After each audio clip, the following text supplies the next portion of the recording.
นี้ใช้วัตถุในการกระทำของเราไม่ได้เห็นผลในวันนี้เลยมันต้องรอการพัฒนาเพราะฉะนั้นการที่จะช่วงปี The Eyes on Earth report is based on satellite data. Whilst it's an interesting approach overall, it still needs more work to validate this type of method. So, I want to brief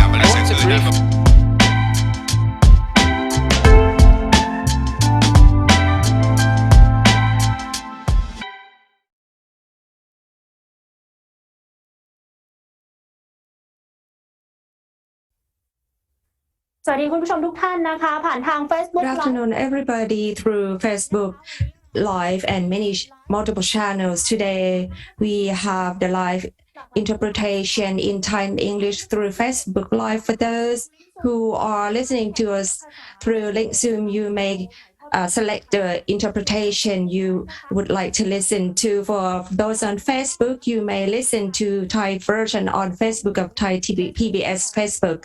And also decode Facebook for English version. You may listen on Bangkok Tribune's Facebook page and Asia Junction.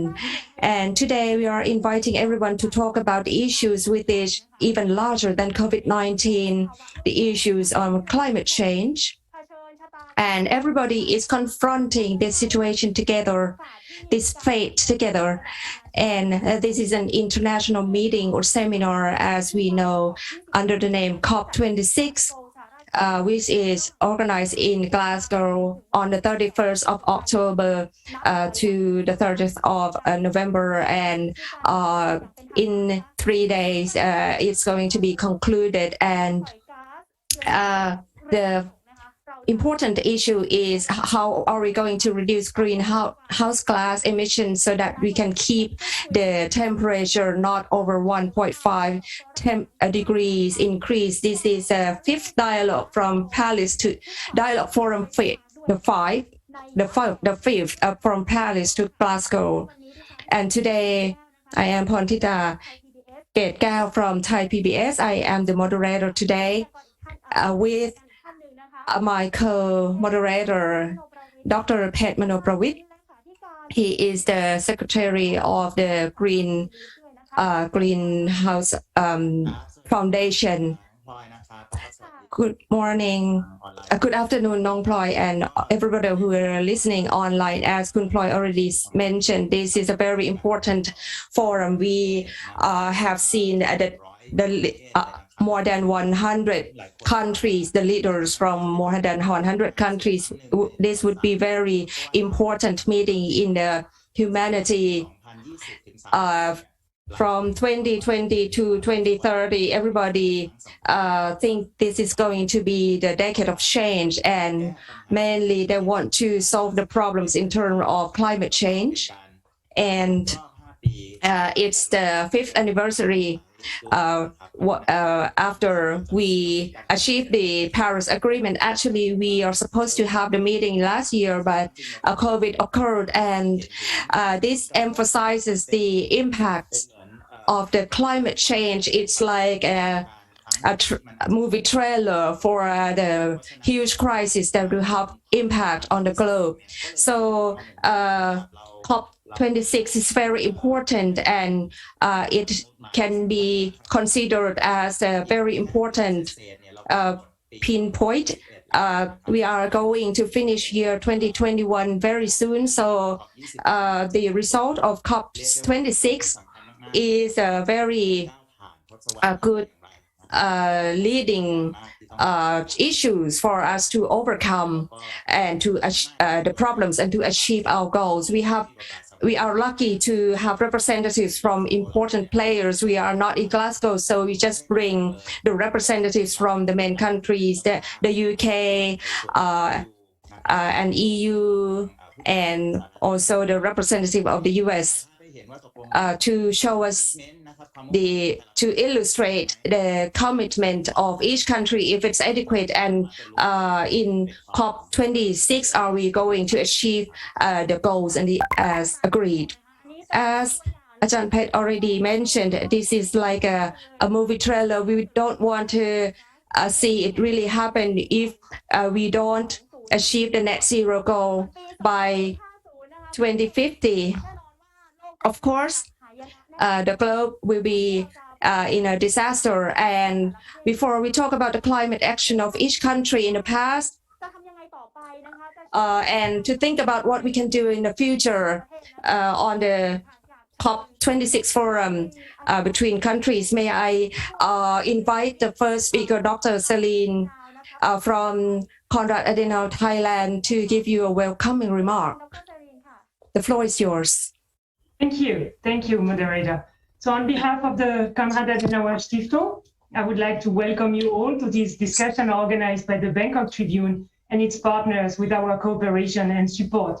I would like to thank Khun Piyapon, the founder of the Bangkok Tribune online news agency, for preparing this event, and in general also for our fruitful cooperation, since this is our 15th conference together since May 2020 on different social and environmental topics.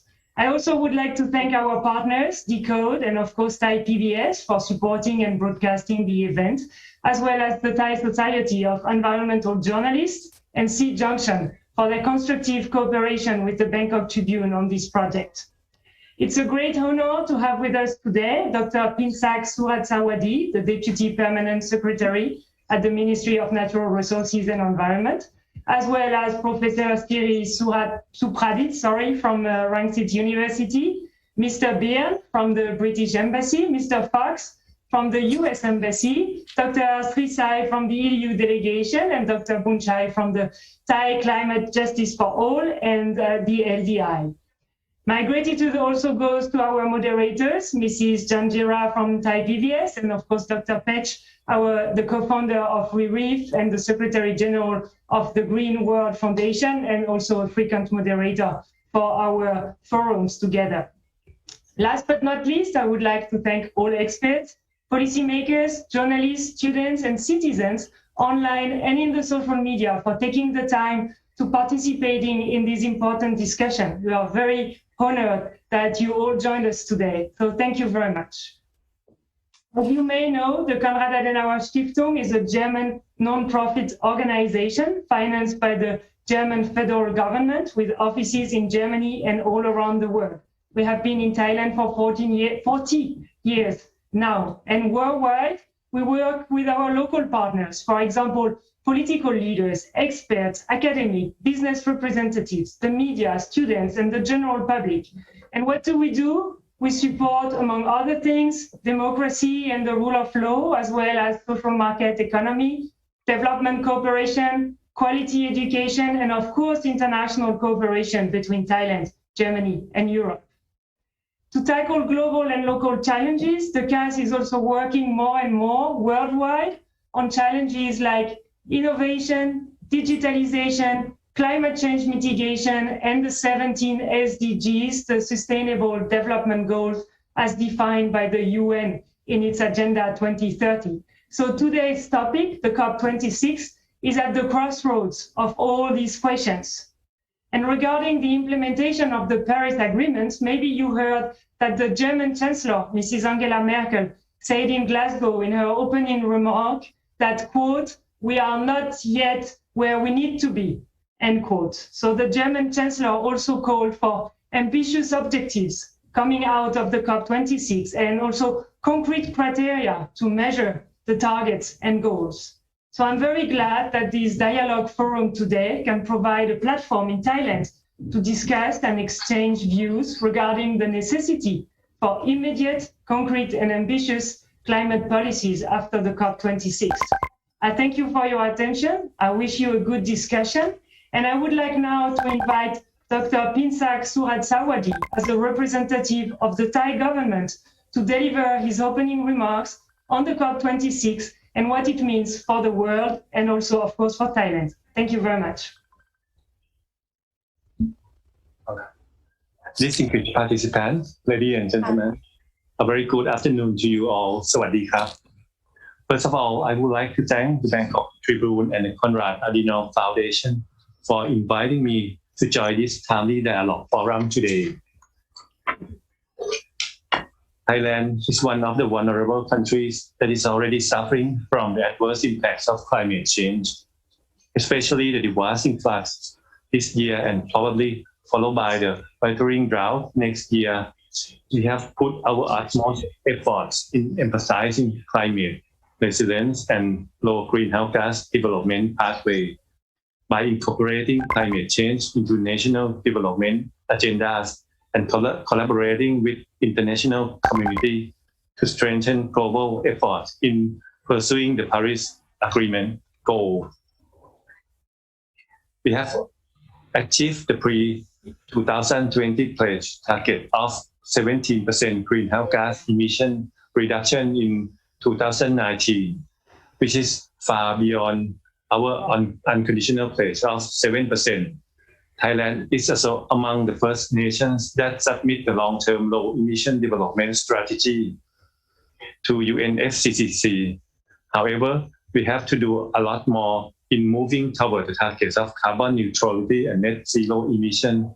The action framework will including, but not limited to, first, policy and legal framework, which embrace the long-term national strategy, the draft Climate Change Act, the Bio-Circular Green Economy Model, or known as BCG model, the policy framework on energy, industry, transport, agriculture, as well as natural resources and environment, which focus on tackling climate change, are imperative, stringent mitigation measures in all sectors, particularly energy and transport, must be implemented. The energy pattern transformation under the long-term national energy plan must be comprehensively promoted with the concept of 4D1E, which is decarbonization, digitization, decentralization, deregulation, and electrification. Meanwhile, the nature-based solution, including carbon sink and removal, especially to increasing the forest cover and green area up to 55% of country area, must be seriously undertaken. Second, stakeholder participation at all levels. It is clear that the government alone will not be able to move the country forward, either carbon neutrality or net zero emissions. It is imperative for government, business, and civil society or public at large to work together through public-private partnership, climate action network, carbon market mechanism, as well as regional and international cooperation. Public awareness and knowledge, as well as capacity building, are the key of success. In this regard, I wish that our friends and colleagues in media sector will be our vital partners and prime movers in this area. Third, innovation and technology development, speedy knowledge and capacity building to create new innovations and technologies in geoengineering, carbon capture, utilization and storage, smart farming and food security, electric vehicles, clean and renewable energy, as well as greenhouse gas removal technologies is essential. Our own research and development must be extremely encouraged, while technology transfer from our partners, which include developed country and international organizations, must be accelerated. As for Thailand, we have been actively engaged in the present international climate finance regime and will continue to dynamically access to the current and future funds that will significantly support our national climate action. Domestically, the Bank of Thailand as a central bank, the Ministry of Finance, as well as other finance institutes, have also been explored the sustainable finance mechanism, which the priority has been placed on combating climate change. Currently, the Bank of Thailand attempts to create a productive ecosystem for financial institutions to comprehensively internalize climate change risk into their decision-making. The standardized tool and template have been formulated. Ladies and gentlemen, it is anticipated that there will be several outcome documents generated by the end of UNFCCC COP26 such as Glasgow Leaders Declaration on Forest and Land Use, which could be considered as the climate turning point. But no matter how COP26 will turn out, I am quite confident that all of us participating in this Dialogue Forum 5 will turn ourselves as well as other people encompass us to vigorously fighting against climate change, which is the greatest threat of our lifetime. I wish that we will have the great deliberation during the next 2 hours, which will fruitfully contribute to our next step forward. I then declare the Dialogue Forum 5 from Paris to Glasgow, the climate turning point open. Thank you. ขอบคุณครับ ขอบคุณทั้งสองท่านนะคะทั้ง Thank you for the both speakers, Dr. Celine and Dr. Binsak. ท่านก็ได้ Okay, we have the very it's very touching and very informative. And before COP and prior to that, it's the opportunities for all the countries to have the presentations from the policy for the to reduce the greenhouse emission. And right now, it's not enough yet, Trey, for the work that we are doing because we have many representatives here, and we have the representatives from many countries, for especially the islands. It's like the death sentence if the temperature is rising. So they like to have these. So do you have the COPs to be effective, like as Dr. Celine mentioned, because we have the target and we have to work on that. And for the many countries, and what important is how can we utilize the plan and how can we reach our goals, as well as Dr. Binsak, who's emphasized about the reforms for all the sector involved, for the energy, for the transportation, agriculture, and also for the finance aspect. Because we need to find a scheme for the financial schemes to help on this. So I think it's very important topic here, and we are going to discuss on this event. Yes, it's very challenging, sir, and we have to work together. We coordinate, and just Dr. Pett just mentions. So the islands, the countries that have many islands, they think about that, and they are quite serious on this. And for nowadays, it's the for the technologies and all the great scientific era. So we think about the carbon dioxide emission 100 years ago and right now, when we compare, it's very interesting to listen. So I like to invite Associate Professor Dr. Seri Supratik, Director of Rangsit University's Climate Change and Disaster Center, and he's the co-writer of the IPCC report. So for the report, the recent report, I think we need to have Dr. Seri to turn to the meetings here. So for the information, the scientific information, so they consider this a lot on COP26 forum. Can you explain this to us? Thank you, Dr. Pett and Kun Ploy, both the moderators, ladies and gentlemen, both online and offline. So first of all, I'd like to talk about the background first. And for the writer and many reports on the IPCC report, every 5 to 6 years, we have the main report. If you remember, for the recent one, we have the 8 year for the new reports to launch. It took 8 years, but along the way, we have many special reports. And for the 4 principal one that we have, it's to the keys like HR 1.5 and HR CPL, and recently the 6.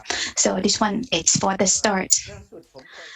And I'd like to give the example about the input for the 1.5 degree, because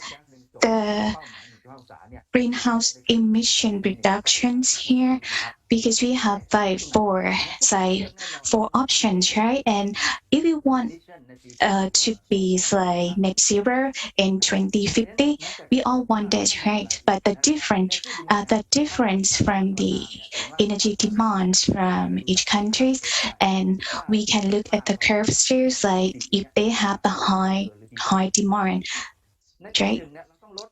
So the first year we have to deduct into 1 or 2%, and for right now they have the competitions for the economics, and also every option that we have here, we have the cut out coal. So if you talk about the 80% of this cut out, and you want to increase the level energies to 70%, but it's not like that, because when we talk about nuclear, so for the figure is 500%. It means like from now on, it's gonna be like the era of nuclear. It is possible, but for the scenario recently, for the emission, if it's like a lot, then we have the carbon capture storage. And just like Dr. Pet and Kunsarin mentioned, for the carbon capture storage, we need to have like a huge investment on this. And for the for this report, we have many expertise, more than 500 of them, and for the approval from 199 state members. So it is very important. So the government need to approve before we can release the report, and they say that it's the gold standard. And then this can be the key input for the scientific aspect. So I'd like to emphasize on utilizations. So why we have to use it? Because for this photo that I show you, you can see that the key available, the temperature, the situations, and the event life. Some of May I interrupt because you still have not shared your slide yet, sir? From the start, right? It's not shared yet. Yes, please, can you share the screen again? Okay, so give me a minute. Why don't you tell me earlier? We are waiting here, sir. And it's very important topic, so we like to look at the slide as well. น่าจะมาแล้วนะคะ Okay, now we can see the screen is sharing. Okay, because I can see it on my own screen. And right now, let me stop sharing first. And then I will share again. And there are many figures that I heard, and it's very important. So I think that we need the empirical evidence, and for the scientific evidence, that's quite important too. Okay, that is the slide. And I apologize too. I've talked for a while and you haven't seen my slide yet. So if we look at slide 3 here, the key available, and if you see the change from the extreme temperature, and when you look at the heat, flood, drought, and also the high level of the sea level. So for this one, IPCC, they have the 3 keywords: widespread, rapid, and intensify. So these keywords, these are very important. So for the world leaders, they need to sit and talk on that. And after we released the report on the 9th of August, so Mr. Antonio responded to this, and he gave the statement that it is the code red for humanity. And if we don't take action at all, so this one, yes, it's going to affect us in a very important way. So because he is one of the world leaders, so he's very serious on that. And it's not just the code rate for many countries, so for like in the global level, but in Thailand as well. So I will give the example, the analysis in Thailand, drought and flood, and also like when you talk about 60%. Like you talk about year 2011 when we have like big flood on that and the sea level here. And what about Bangkok? So if the situation's being this way, how can we like how the peoples here continue living our good life? Because if you talk about code rate and prior to COP26, we saw the progress. I can see that many countries, they give the commitment on policies and they talk about greenhouse emission reduction. So if you see the area here on the map, it's getting more green. So you can see that we have more hope here. But if it's like this hope, it will be reality or not, we need to wait a little longer. And is it true that for the many topics that they discuss, will those things can come true? Because like, for example, 13 of G20 have committed to net zero, but only 8 of G20 submitted new ambitious NDC. So just the improved one. So we expect better movement in COP26. But for all this hope, our hopes, it's very challenging. For example, if you want to like the required reduction in carbon dioxide emission by 2030 to limit warming to 1.5 degrees Celsius, right? And then China's like they talk about the consumptions of the coal, and for China they are very like important countries too. So the question is, if we want to have this 1.5 degree, is it possible? And for the NDC, the report, if we have the evaluation, so besides 40 to 50% reduction, so we talk about like the updated from NDCs that only take 7.5% off predicted. You can see that it's very difficult, long road, and I like to emphasize that the numbers here is quite important, because when we talk about the NDCs from all the reports from many countries, it needs to be updated and it's not to be thrown off. And for these photos or this slide, I will talk briefly because we don't have much time. And if we want to reach 1.5 Celsius or 2 Celsius, so we have say 1,110 gigaton, and for 100 years ago, it's about 2,390 gigaton. So this is what the remainder seem quite impossible, right? If we look about the rate here, the emission rate. So if it's like 41.5 gigaton per year, we only have 9 years left that we need to make this happen. And for the if year 2030, if we cannot do that, then the situation is going to be like a lot of change here. And well, I have been invited to be a part of COP26 meetings too, but I have the like issue that I have to work on here, because like for the AstraZeneca, that I need to be in quarantine for 7 days. So in this case, I told them that I may be like at 10, but look like they have a lot of participants already. So, but I always attend the online meetings, so I have listen and learn the agreements, and you can see Boris here.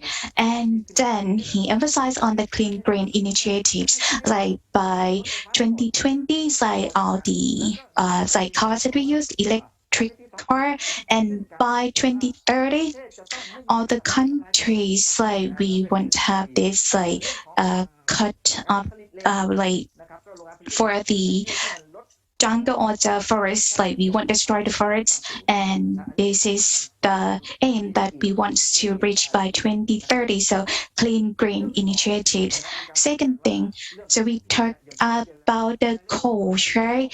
And the scenario that I informed you earlier, when we talk about the coal and the end of coal insight at COP26, well, they haven't emphasized about the timeline yet, but for net zero financing roadmaps, and we have to work together because for finance and like how we spend our money too, this is what we need to discuss. And all in all, we need action, not We need hope. action. We need action, not hope.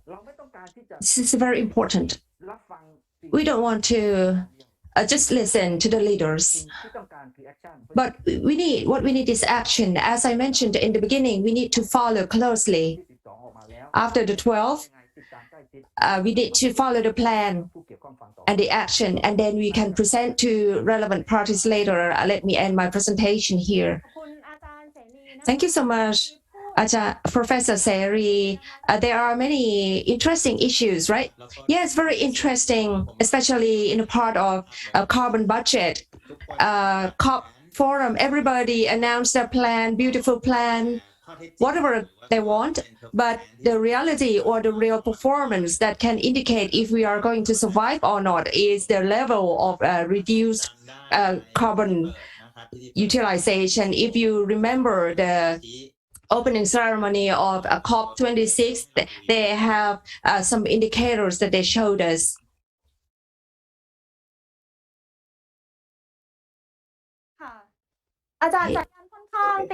Your signal is quite weak. There is a very interesting point. We don't have much quota right now for greenhouse gas emission. It's only 300 something gigaton, and so we don't have much time.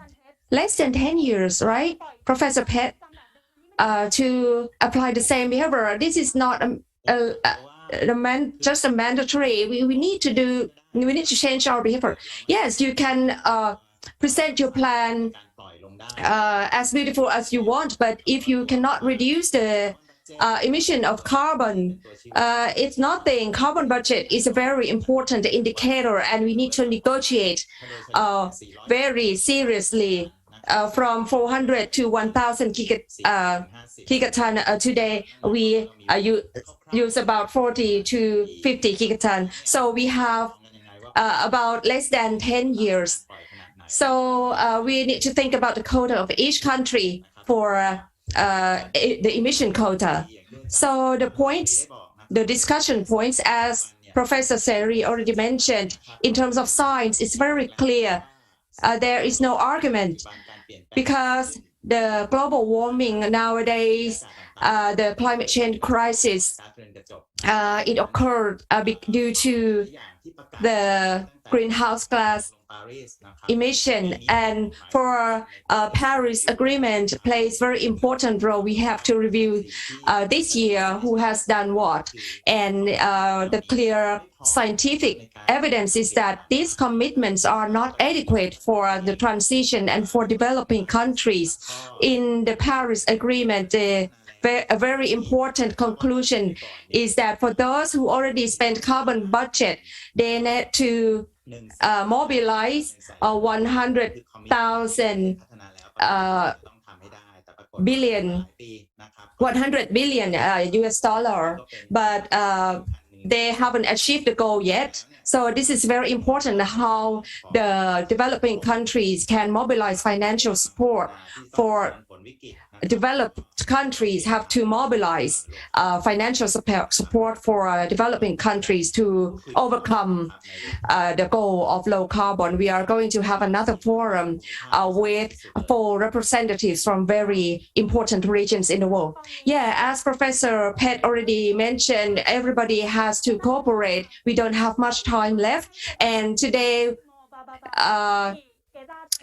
we don't want to see nothing more blah blah blah, as mentioned earlier. And today we have many countries who are exchanging their ideas. Can they provide the comments, or maybe talk about their climate action in the past? We have representatives from many countries. May I invite one by one? The first one is Mr. Andrew Bourne, the Economic and Prosperity Councillor and UK Permanent Representative to UNFCCC.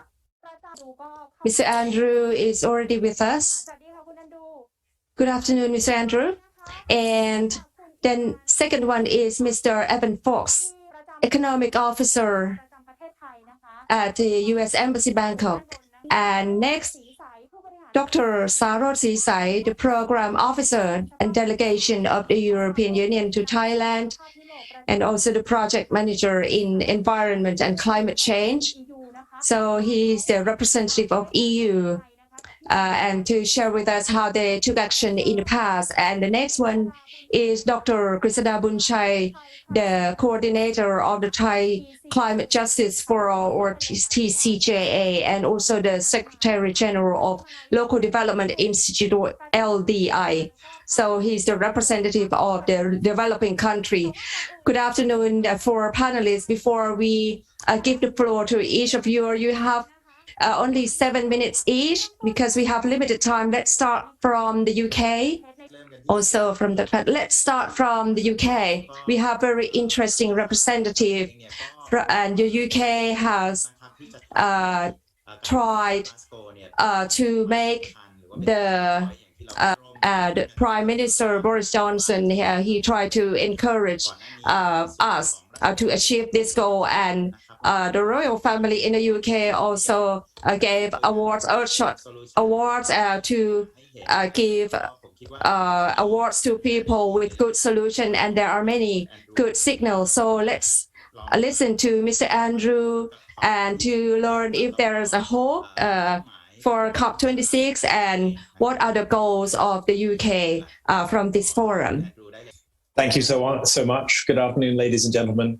I'm so sorry that I am not speaking to you in Thai, but I hear our translators are excellent, at least Thai to English. So I will do my best to convey to you. And thank you to everyone involved in this Bangkok Tribune, Konrad Adenauer Stiftung. It's a really excellent event. And Professor Suri, I think you did an outstanding job on setting out the climate finance issues. So I'm conscious of my time. I think there are slides that Bangkok Tribune may be able to put up while I speak. I'll do it without them if not. COP26, you've heard a lot of the discussion already on this. The reason that COP26, at least in our minds as the UK presidency of COP26, is so important is that it's effectively the last opportunity for us to have a hope of meeting what is sort of the world's ultimate goal of a 1.5 degrees, of limiting warming to 1.5 degrees. Go back one slide for me, please, to the opening page. Thank you.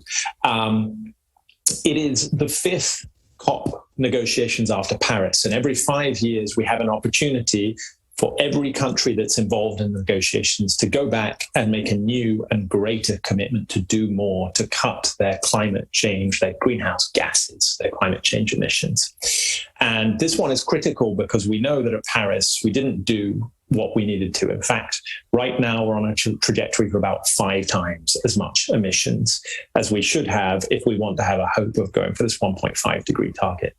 So our core goal in hosting COP26 is really clear. It's to get us, as all the nations of the world, to the point where we think that our trajectory in terms of our greenhouse gas emissions, where we will get to in terms of our greenhouse gas emissions, puts us in line with what we agreed in the Paris Agreement, i.e.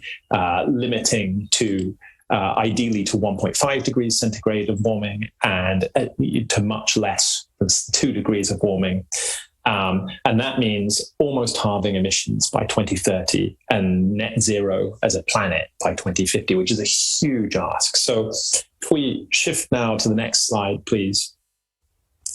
When we looked at our COP26 goals, the first one was around mitigation and really very much around pushing every country to submit a new target for increasing their commitment to cut greenhouse gas emissions by 2030, and also a long-term target, a net zero target, ideally for 2050. So Thailand hadn't previously submitted a new target. Thai Prime Minister Prayut actually said that there may be a greater target for Thailand of 40% emissions cut versus business as usual by 2030 while he was at the summit. He also announced targets including net zero by 2065 for Thailand, which was really big news. And the second target's about adaptation. I'm going to go through these briefly, but on separate slides, then on mobilizing finance, and then this 100 billion target you've been hearing about. And lastly, on collaboration and how we work together on much of the negotiations. So next slide, please. So this is just briefly, and I think this has been outlined enough, our current policies, if it would take us to well above, you can see 2 degrees, that's the red line. With our NDCs, it goes down to the gray line. That's our current commitments to cut greenhouse gases. We need far, far more if we're to get to 2 degrees or 1.5 degrees. And I should say briefly, the impacts of not hitting 1.5 degrees and of hitting 2 degrees are really marked. If we go above 1.5 degrees, a number of South Pacific island nations are simply submerged. And we think we could hit that as soon as 6 to 11 years from now. Of course, they won't be immediately submerged, but the knock-on processes of sea level rising will cause them to be submerged inevitably. Above 2 degrees C, huge parts of the planet become much less habitable, if not uninhabitable, including, by the way, Thailand and much of Southeast Asia will have key challenges with habitability. So getting countries to commit to do more to tackle this problem was our number one goal. Next slide, please. Of course, what goes with that, and I'm not going to talk to this slide in detail, is thinking about how we adapt, how we meet the challenges. We know that just if we hit 1.5 degrees of warming, we'll have 50% more extreme heat waves than we do now across the globe. And many of those have major impacts for labor productivity, but also for those who are vulnerable over 65 can lead to a lot of deaths. So trying to stop that kind of thing and the flooding that we hear about, it's inevitable we're going to have a lot of that no matter what we do. So how we adapt our planet and how we work together to do that is critical. That's our second goal. Next slide, please. We've heard a lot about the finance gap. At Paris, rich countries committed, as you've heard, to deliver 100 billion of financing for developing countries to support their transition to a low carbon society. Now, you can see that we're very far off that based on what we did in 2018, arguably 78, 79 billion. So pushing rich countries to deliver that money is critical to making this a reality for so many countries around the world. And of course, it's also about delivering low carbon transition in the most efficient way, because often you can cut greenhouse gases much more efficiently in developing countries where they perhaps haven't put as much work in yet to doing that than in developed countries. Next slide, please. And then the last bit, which I'm not going to dwell on a lot, is the meat of the negotiations, the stuff that goes on behind the scenes where people are talking about the Paris rulebook for how we actually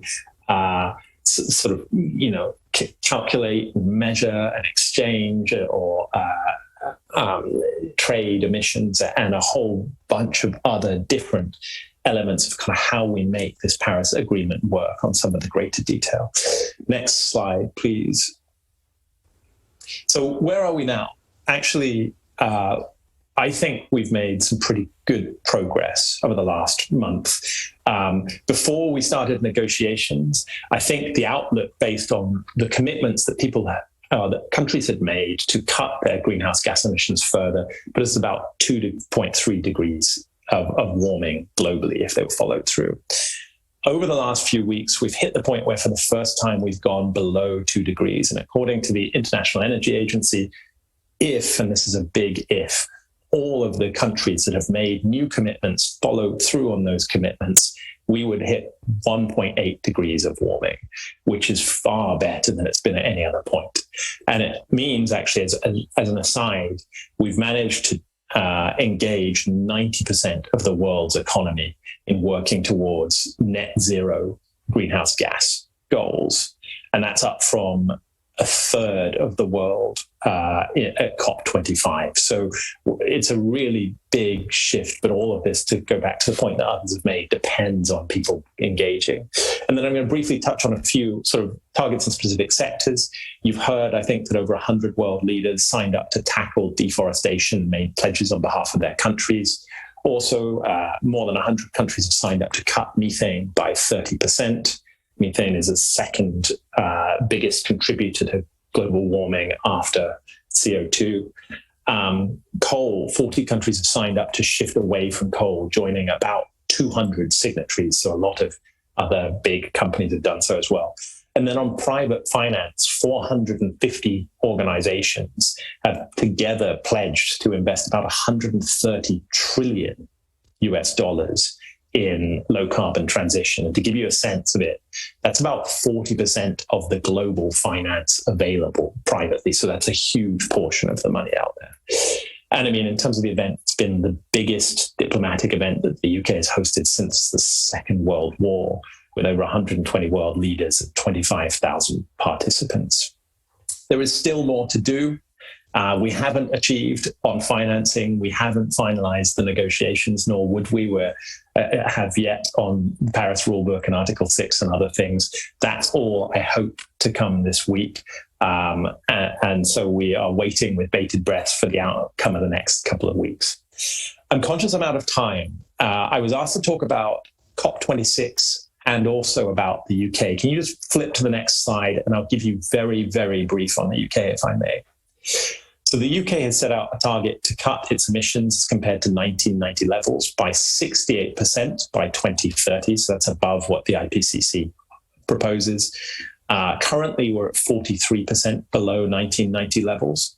We have a target enshrined in law to hit net zero greenhouse gas emissions by 2050. And we actually meet that target through a series of carbon budgets, which are legal requirement upon the governments of the day to, within a 5-year period, emit no more than a certain amount of carbon. So what we have is we've got a net zero target in 2050, and we're gradually stepping down our carbon budgets. So each budget goes further and further. So our target by 2030 is 68% below. Our target by 2035 is 78% below. So it keeps ticking down and forcing us to take action. And the way that we work on that action is we have what's known as a carbon plan. The carbon plan is agreed across the entire government at cabinet level and sets out specific actions a year out, 2 years out, 5 years out, 10 years out for every part of government, transport, agriculture, and so on. And so that's how we have so far achieved the cuts that have now put us at 43% below 1990 levels, and how we aim to do it from here on. Key big things that requires us to do. We will stop all sale of internal combustion engine vehicles by 2030. So it'll only be electric plug-in vehicles from there. We've shifted our energy across to be majority low carbon energy, and we will go entirely net zero in the energy sector far before 2050. So last year, 58% of our energy was from low carbon, so renewables and nuclear. We have made green finance one of the key things that the City of London as a global financial centre focuses on. And we've done a huge amount to try and improve the efficiency of our homes in terms of insulation and more efficient heating and so on. So I think that's a very quick run through of what the UK has done. I'm happy to speak to more about that. The bit that I think we often miss in this is the huge opportunity that comes from this. Renewables are now cheaper for us than than gas and coal power. Electric vehicles we expect to be cheaper to buy than fossil fuel powered vehicles within the next 6 years. And they're already cheaper to run. So it's very slowly, it is becoming a competitive advantage for our economy to do this. Anyway, I'll leave it there. Apologies, I talked too long, but I thought you might cut me some slack since I was doing COP26 and the UK. Sure. ค่ะขอบคุณคุณแอนดรูนะคะ Thank you, Mr. Andrew. And we can see the big picture, the overview, and the actions from the United Kingdom. Sorry, Dr. Pet, because like many aspects and very informative here. So thank you, good Andrews, once again. So when I listen to you, I have hope.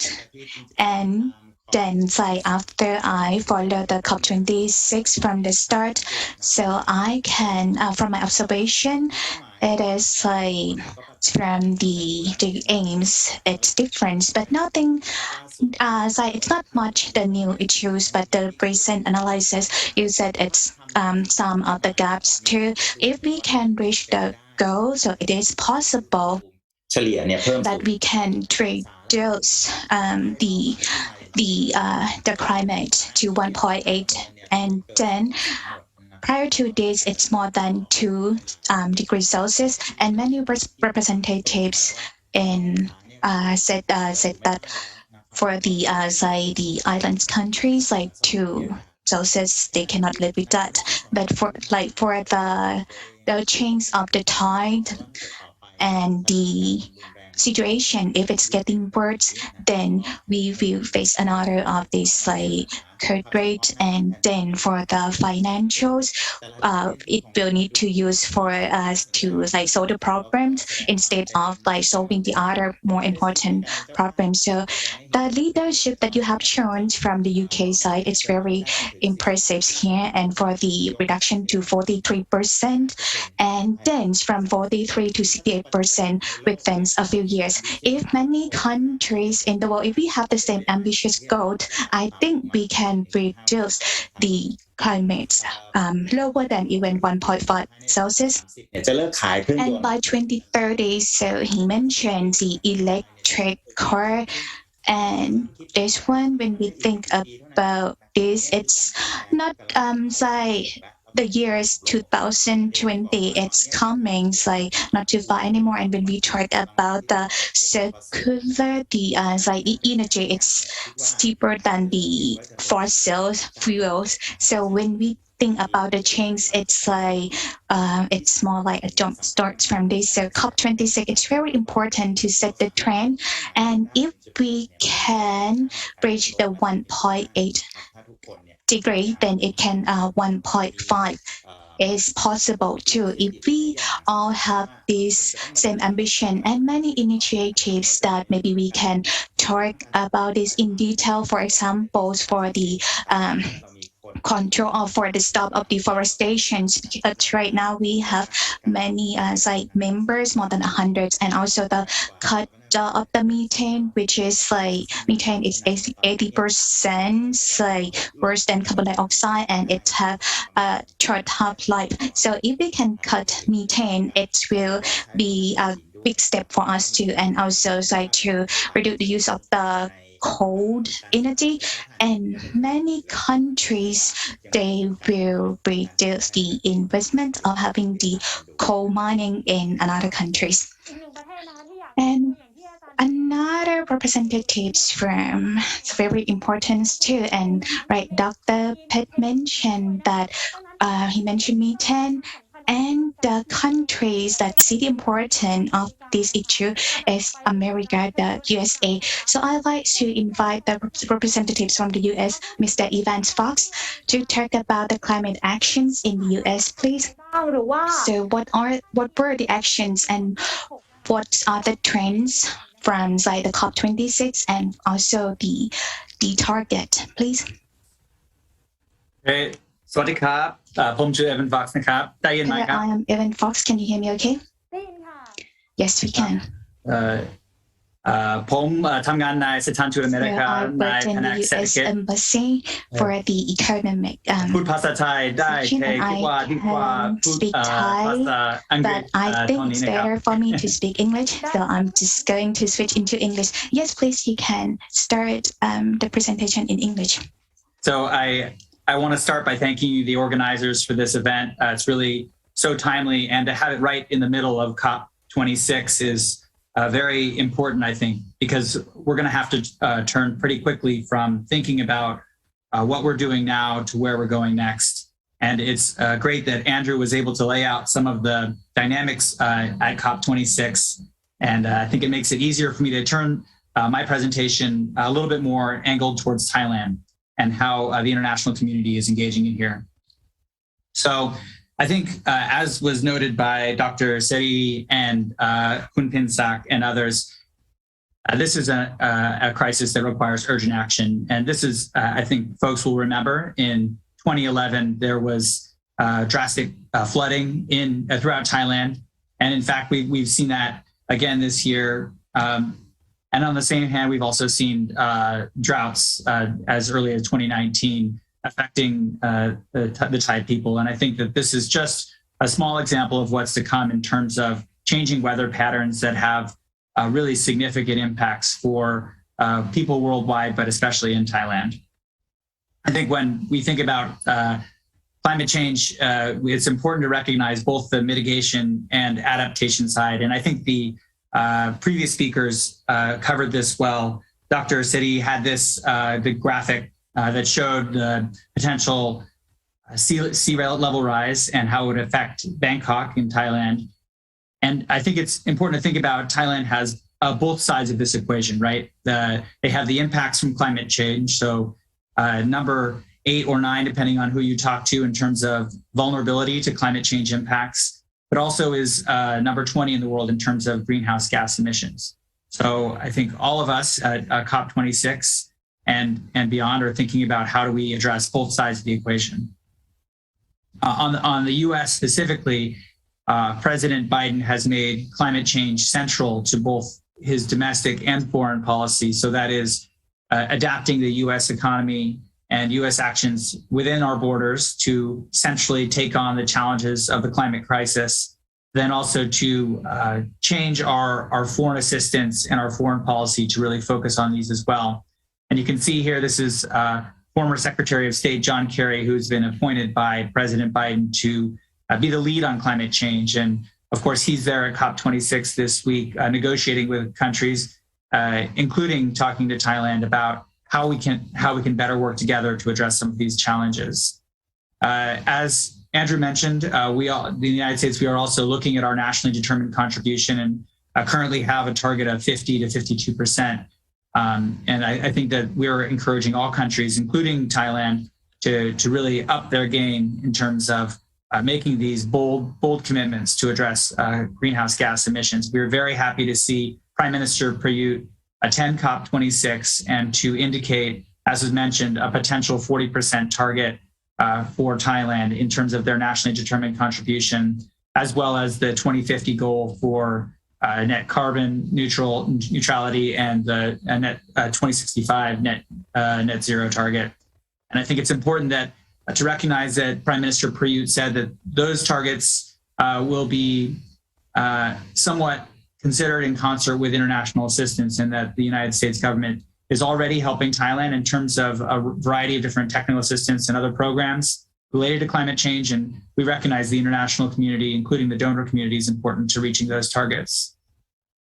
I think tied to that and related is this conversation about climate finance. And I was happy to see Dr. Pinsak thinking a little bit about how Thai financial institutions could be incorporated into some of that planning. And we on the United States side, of course, are recognize that this is an important component. We have quadrupled our own commitment to international climate finance, but we're also looking for creative ways to leverage the private sector and work with partners to increase funds that are available to countries throughout the world.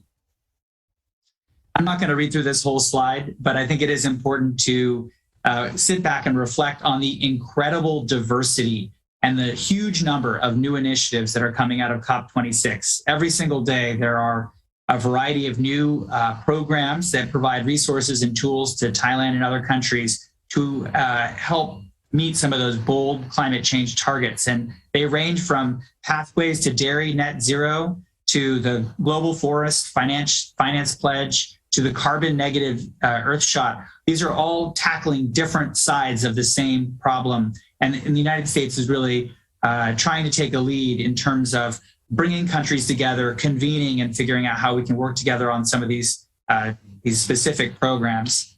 I'll hone in on just a couple that I'm excited about for Thailand, but there are many others as well. One is the Clean Energy Demand Initiative. And so that is an agreement between private sector companies and governments to purchase clean electricity, low carbon electricity.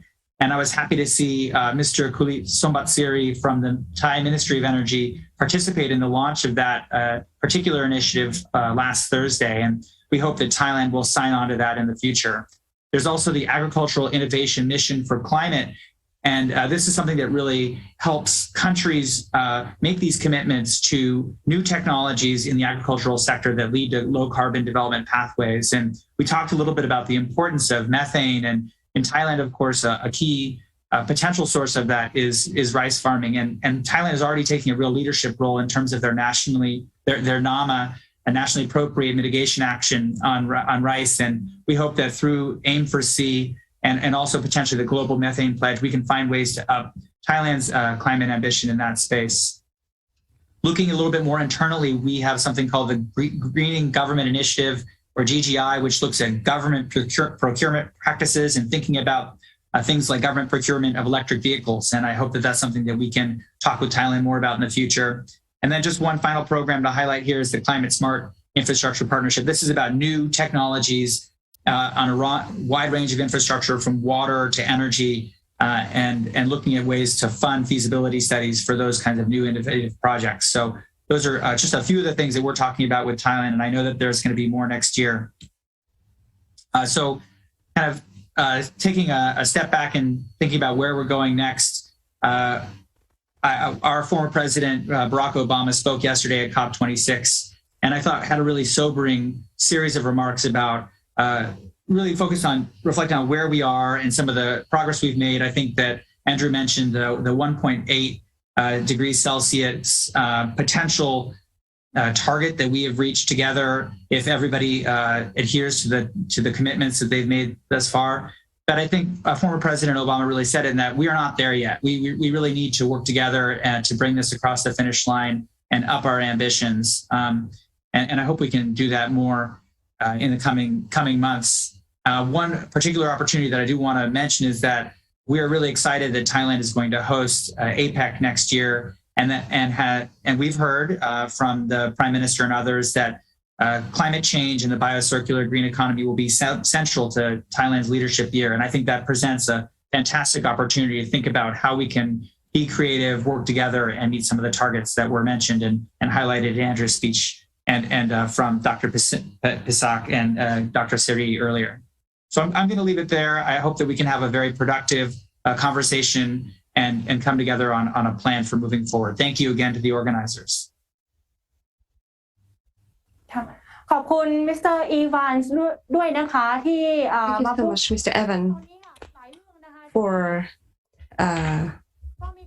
discussion on the topics that many countries are cooperating, even if Thailand right now is in the voluntary status, but we still have hope that in the future we can see some measures or mandatories, because right now we have been supported by many countries. As Mr. Evan already mentioned, that the US right now is collaborating with Thailand in many ways, and we have seen the trend now, Ajahn Pet, that there's a more collaboration between countries. I have to say that we are very lucky that we have the US in the Paris Agreement and to become the leader in many ways, and the collaboration that they have in Thailand is very interesting, be it in the agricultural sector or climate smart infrastructure. All of these have direct impact, and the important figures that Mr. Evan highlighted is that we are on the 20th rank in terms of greenhouse gas, but vulnerability is in the top 10 ranks. So this is very important. The more than 120 leaders work together. This is something new, because right now we are talking about climate change and environment. This is the heart of the national development, and many countries are overcoming COVID situation. They are trying to recover their economic situation, and this is a first priority. But if we notice many projects from the US, they emphasize on build back better to build back their economy. How can they integrate the climate change crisis and the biodiversity loss into their consideration? We are not only focusing on economic recovery. And as the Prime Minister had the chance to learn about the global trend, right now we can see that this is the real trend. We cannot avoid this issue. Climate change is very important, so we need to include it in our economic recovery and development plan. So this is a very good trend, and from what I hear, I think we can still see hope. And for this target, of course, economic, environment, and social targets have to go together. We cannot have only one of them. And the other one issue that we need to discuss is from the representative from EU. Right now, we can see the clear picture. Many countries in the EU or the countries in the EU, they have collaboration in many ways.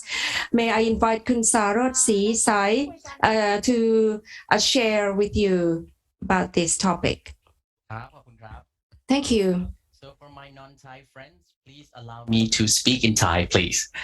ครับสวัสดีครับท่านผู้ฟังทุกท่านนะครับ Good afternoon, everybody. My name is Sarot Sisai. I'm the representative from the European Union in Thailand. First of all, Glasgow and Paris are the cities in Europe. And COP25 was organized in Spain. And this year, they are organized in Italy. All these countries are in Europe. So we can see that Europe, 27 member countries in Europe, they are serious about this issue. They want to be the top continent in this world to achieve these goals, and they want to invite other countries to participate. I'm lucky that I am almost the last speakers. Dr. Suri already talked about science, the importance of science, and the representative from the UK, he already covered what are the main targets of COP26, UK hosting and UK presidency, and US, they are working closely with EU. Most importantly, after Paris Agreement, actually they are partners in naturally, but okay, so I'm going to talk about EU, what they are doing, and what EU and Thailand are doing. Next slide, please. So let's start from Paris Agreement. In December 2015 was the first time that all countries in the world agree that, okay, this is what we want to do to reduce global warming. It was 2 degrees back then, but right now we need to be more ambitious. We need to reach the goal of 1.5. And the representative from the UK already said that their goal is now 1.8, or even the wordings that we used to talk about climate change in the past, but right now if we talk, they don't talk about climate change any longer, and they talk about climate action, what actions we need to take. So this arrow, beside these arrows, the 2 things, the 2 factors. The first one is to increase ambitions. We need to increase the ambitions to reach the target. The target needs to be better, and it has to go parallelly with decreasing emissions. And from Paris Agreement, they say that at every 5 years, they check if they reach the goal. But actually last year was the 5th year, but due to COVID situation, they shifted to this year. And from Paris Agreement, we have EU plan. Okay, we signed agreement in 2015. Last year, we didn't have this meeting. And okay, so now we are looking at the strategic plan of each country to look at the causes of global warming and see if we can really achieve the goals. And everybody is waiting to see the result of this COP. If we have gained success and if there is any progress. Every 5 years we have updated plan, and the next updates are in 2025 and 2030. So in the meantime, during the 5-year period, we have a global process review. On EU perspective, in 2014, we said that we would reduce by 40%, but once we had Paris Agreement, in NDC by year 2030, it means it includes 27 countries. They said that they will reduce at least 55%. But recently, EU launched a 455 package. 27 countries have to reduce emission by 55%. So we are not just talking about greenhouse gas emission reduction. We have to be ambitious as well. And EU already have the targets of carbon neutrality by 2030. Okay, we got 55, just half of it. And we hope that we can be carbon neutral by year 2050. So this is not only the dimension of environment. 55% by 2030, which is not long, or even carbon neutrality by 2050. We don't have much time. All countries have to work together, and it needs to be fair and balance every sectors in the world. And EU thinks that to reach that target, we need competitiveness. Economic development needs to be parallel with environment. So we need this one. This is what I mentioned. In the next 9 years, they just launched this one last summer. And this is the brief plan, Fit for 55 package. It's a concrete action. If we look at this, there are many things that EU wants to do. But on this slide, they're talking about energy, electricity, industry, transportation, buildings, and also land utilization and forestation, methane. And we are working with the US as the leader on this. And Thai entrepreneurs for like CBAM for steel manufacturer and steel exporters. These measures, what are the sectors they are in? For example, some of them covers all sectors, but some of them are just some initiatives in the transport sector. So this is a comprehensive package that you can find on the website. EU said they will reduce emission, and this is to show you how they do it, and they have 13 measures altogether. Next slide, please. All right. In terms of 26 นะฮะในมุมของ EU เนี่ย In terms of EU, the most important thing is that they want all parties to move forward with ambitious NDC to have high target. And EU not only in Thailand, they communicate with all delegations, ask them to talk to the host country if there is any channel that you can participate and have more ambitious target. This is the first target of EU and most important target. Secondly, as everybody mentions, they want 100 billion USD, but they have not been able to achieve that goal. And in average, it's about only 80 billions. So EU already contributes 27 billion per year. And if it's not enough, EU says they want to have 4 billion each year. So we don't reach 100 anyway, and we need developing countries to participate. What we can do right now is trying to work with developed countries partners to be included in the package so that we can help developing countries who suffer the impact of climate change. And the other one thing EU wants to do for COP26 is to have EU's position in international carbon markets, and they need to have incentives to the reduction should be able to be traded with other countries. And the last one is to have the reduction commitments to include all countries. And lastly, I would like to speak briefly.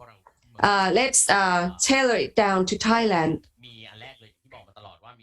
EU said that we need ambitious target. We need net zero by 2050.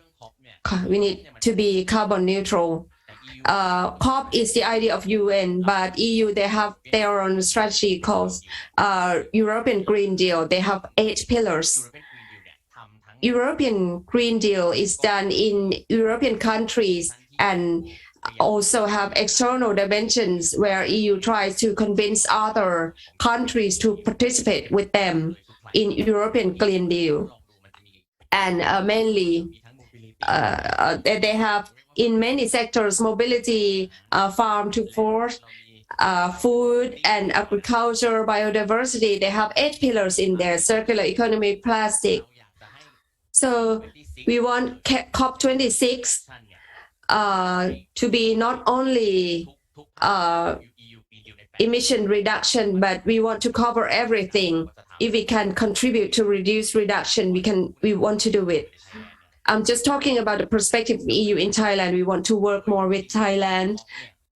But actually, before COP, the embassy, the ambassador of EU and ambassador in 27 countries, and they met with the prime minister, and we try to do in all levels to convince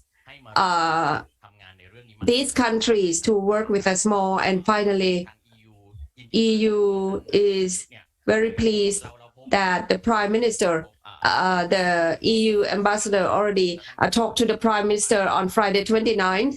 And on Monday, the prime minister gave a speech, delivered a speech at Glasgow. He said that Thailand's target becomes more ambitious, and our target become 40 and also in 2065 we need to meet the goal of carbon neutrality. And so we will continue the collaboration to reduce global warming. So that's the end of my presentation. Thank you, Mr. Saurod, for the presentation. So we can see the position of EU here. And for the partners, the EU partners, how can we reach the target together? Many interesting points here. So all the method, 13 methods. And one thing that I'm interested in, so for the contributions, and when we talk about Thailand closer to us, so Thai, when we talk about less emission, but the effective is quite high too. So for how many years? Say in 2020, in just less than say not so many years, then there will be like the effect on this. So that is Dr. Pet, and I'd like to thank Mr. Saurod. It's very important to solve the problems that climate change together. So not just the climate sector. One thing that the EU, we have to admit that we can see a lot of initiatives and see the leadership in them too, especially the European Green Deals. They have many sectors. When we talk about the circular economy, when they want to solve the problems from the plastic waste and also the transportation, agriculture, we can see the similarities from many countries, like from many countries that they like to make this integrations happen, and also the collaboration with Thailand. So I think that it is another hope that it can become reality, and for the transition and the more ambitious goals. For example, in Thailand, when we looked at the issue about climate change, it's very close to us because it is the environment that we are lived in, and we need to make a lot of change from the transportations to the energies that we consume, and even the food that we consume also. Because if we want to have the sustainability development, we need to think about the climate change and the effect of the environment too. But that is hope. And if you look at the reality, there are gaps, many of them, and I think that the next speaker can explain to us for the plans and for the climate actions from the announcement from the developed countries, and is it possible for the developing countries also that we can reach the goal, because we are still helping the the economic issue that we need to develop as well, and because this, if they want to win the election, it is political relevance too, and the voice of the feedbacks from the civil societies for the equalities or the problem solving, because many things that happen in the developed country can utilize in the countries that still developing. So the next speaker is going to talk about the climate action plans. So when we talk about from the developed countries, and then we have listened for the other speakers, and when think about net zero by going to have net zero by 2030, any issues that we have already listened from the developing country. Yes, Dr. Pet. So for the next speaker, we have Dr. Gop or Dr. Grisada Bunchai. So he is the coordinators of the Thai Climate Justice for All. So Dr. Gop, the floor is yours. Okay, so I'd like to share the slide, please.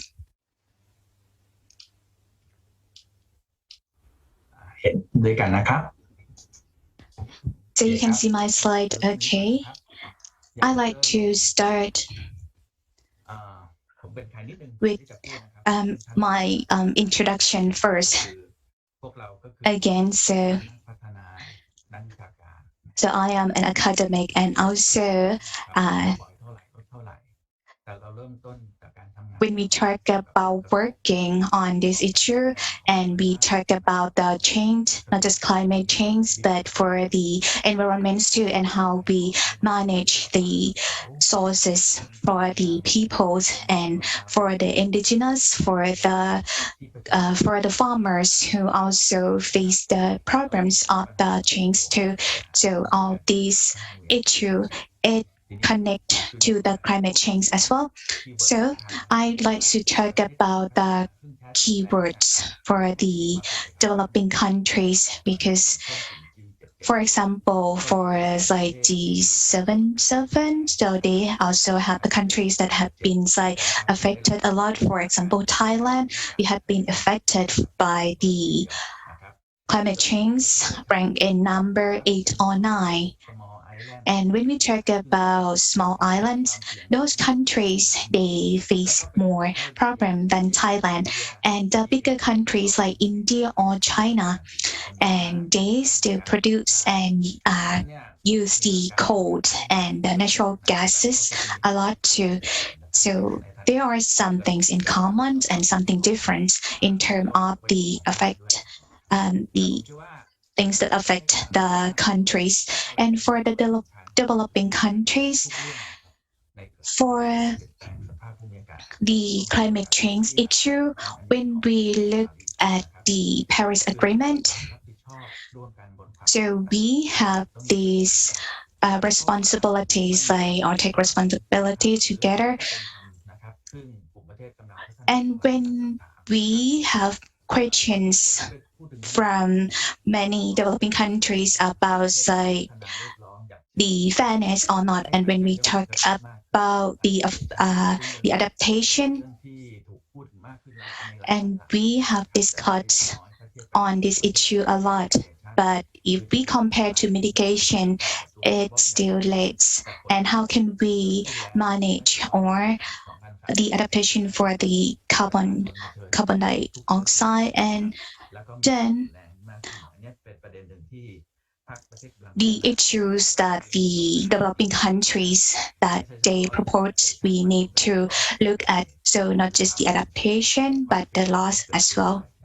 because these are the things that already happened. So first, the inequity of history, and the second, when we talk about the capitalism, well, we are living in the same world, but there are many dimensions that make these issues or the topics quite complex. And then when we talk about the flexibilities, in many countries, like many developing countries, they still have they rely on carbon, but many of them may not rely on carbon that much. But when we talk about the flexibilities, then we go back to the support that they need from the others. So the first thing, so the inequity of history. So we have the developed industrial revolutions. That is more than 200 years ago. So the Western countries, they emitted the carbon dioxide. A lot of this, so from colonial to post-colonial period. So for this, it affects the use of the natural resources and the development of the third world countries. So when we talk about the inequities of histories, it's not just like who emit the carbon dioxide the most, but when we talk about the effect to the people and also how that happened. So secondly, I think inequity of capitalism is at more of the complexities of these matters. So prior to this, we have Europe, but now we have the US, Japan, and China too. And there are some countries that they have the production side for the primary, secondary, and tertiary. And when we talk about the production from the maize field or in the north of Thailand, or the farms in the northeastern or Isan, or the gum tree in the southern part. So this is the example of the inequity of capitalisms. But if we have the headcount of the countries and who will take responsibility on this, so I think we have to consider this capitalism as well. So the concept of principle of equity and common but differentiated responsibilities and respective capabilities.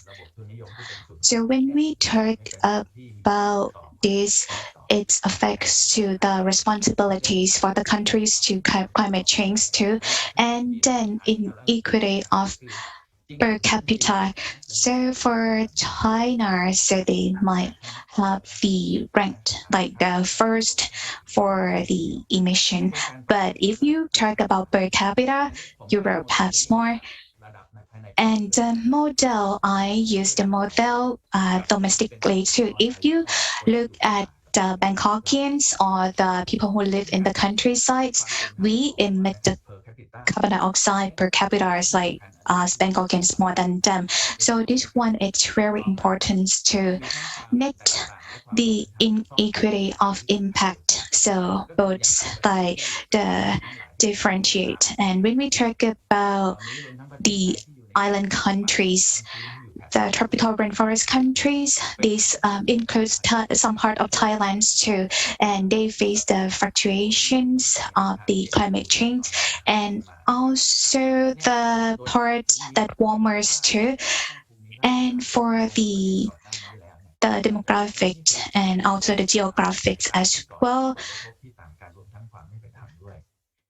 this also we have the inequity of technologies and funds, and many of the speakers have touched on these topics. And then when I like to move to the inequity of power negotiations, so when we talk about about the scientific knowledge, when we talk about the terms, talk about carbon, and many countries or many of the people, when we talk about the knowledge, when we talk about the scientific knowledge, it different, like different set of knowledge, different expertise. So when we talk about the power of negotiation, it's very important we have to think about this as well, because when we talk about different group, the AOCs or the underdeveloping country or the developing countries or the vulnerability countries.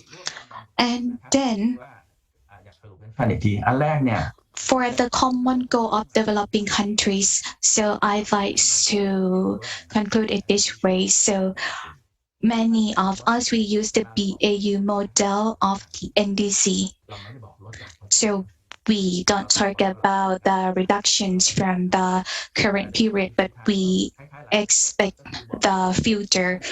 Or when we talk about like for in Thailand, like in 2030, so what is the percentage will that be? So it means that the evaluation, it's more like from the future side. And I think this is one thing that we need to review this model. And also when we talk about the flexible to set goal and responsibilities, so for the non-annex one. And many of us, when we want to have the goal set to go, it need to be like reasonable, make sense. And when we talk about 100 billion US dollar, and when we talk about supported fund and technologies, so the common goal of developing countries, so they have to adjust themselves to in terms of like loss of damage and adaptation support as well. So for the relevant agencies, if we talk about the work or the administration, when we talk about the gaps and also the equalities of the people, if they can reach the sources or not, like even the natural sources, and many countries like from the developing countries. So for what are the feedback from them for the island countries or the countries who are like they are in the vulnerabilities phase. So when we talk about reduction by half of 2030 and going to net zero by 2050, and many countries, they change the goals like by 2050, maybe reduced to 50%. But the country that affect a lot, they said it's not enough. As I already mentioned that the developed countries need to provide concrete supports for the developing countries to reach all groups of peoples, including marginalized people, and have to consider adaptation and to handle the impacts and the damage. These already happened and there are many people suffering. So this should be considered in the same equal proportion as mitigation. And I want to speak a bit about, with limited time, maybe could I ask you to maybe spend only a brief time for the rest of your slides? You have 3 minutes from now.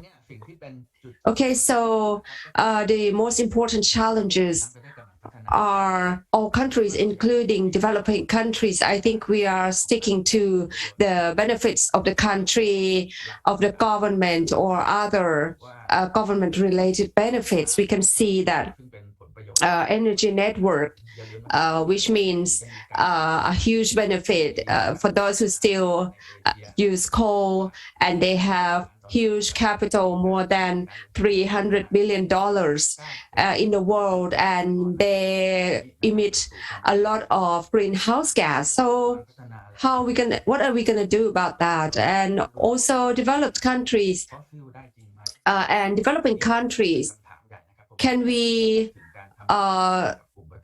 not depend on fossil energy. We need to talk to business group, not just energy industry, and also large industrial agriculture. And for carbon policies, we cannot forget the structural problems. Many development projects or the government policies that is dealing damages to the environment. We need to think about those, and this should not belong to only a group of people. And climate change projects, it's new greenwash process, and we talk about net zero carbon offset. It should not open a gap for people to try not to reduce the greenhouse gas and try to buy more carbon credit. It will distort the targets, and we cannot omit the roles of the public. And in conclusion, we had a meeting on global warming. We have many meetings from the beginning of IPCC, 43 years. We have a Tokyo Protocol, Glasgow in 2021, and we have grown quite a lot, but in the perspective of new generations, we have been going too slow. So this is related to the lives of people in general. And we need to reach the targets in a systematic way and not to distort the issues. I think we still have hope. Thank you. Okay, we could see the picture. We have to put importance on those unimportant people because they have been affected. It's been 33 years that we have walked through, but from 29 years from now, maybe we need a time machine to see this future, and we don't want to see the disaster of this world from climate change. And the other important point from Professor Grisada is that not only everyone has to help each other, but the business sector needs to have the measure. We need to have a measure to pressure them to reach the goal. And in Thailand, energy sector with a 70% of GHG emission, we still hope that the government will have a control measure.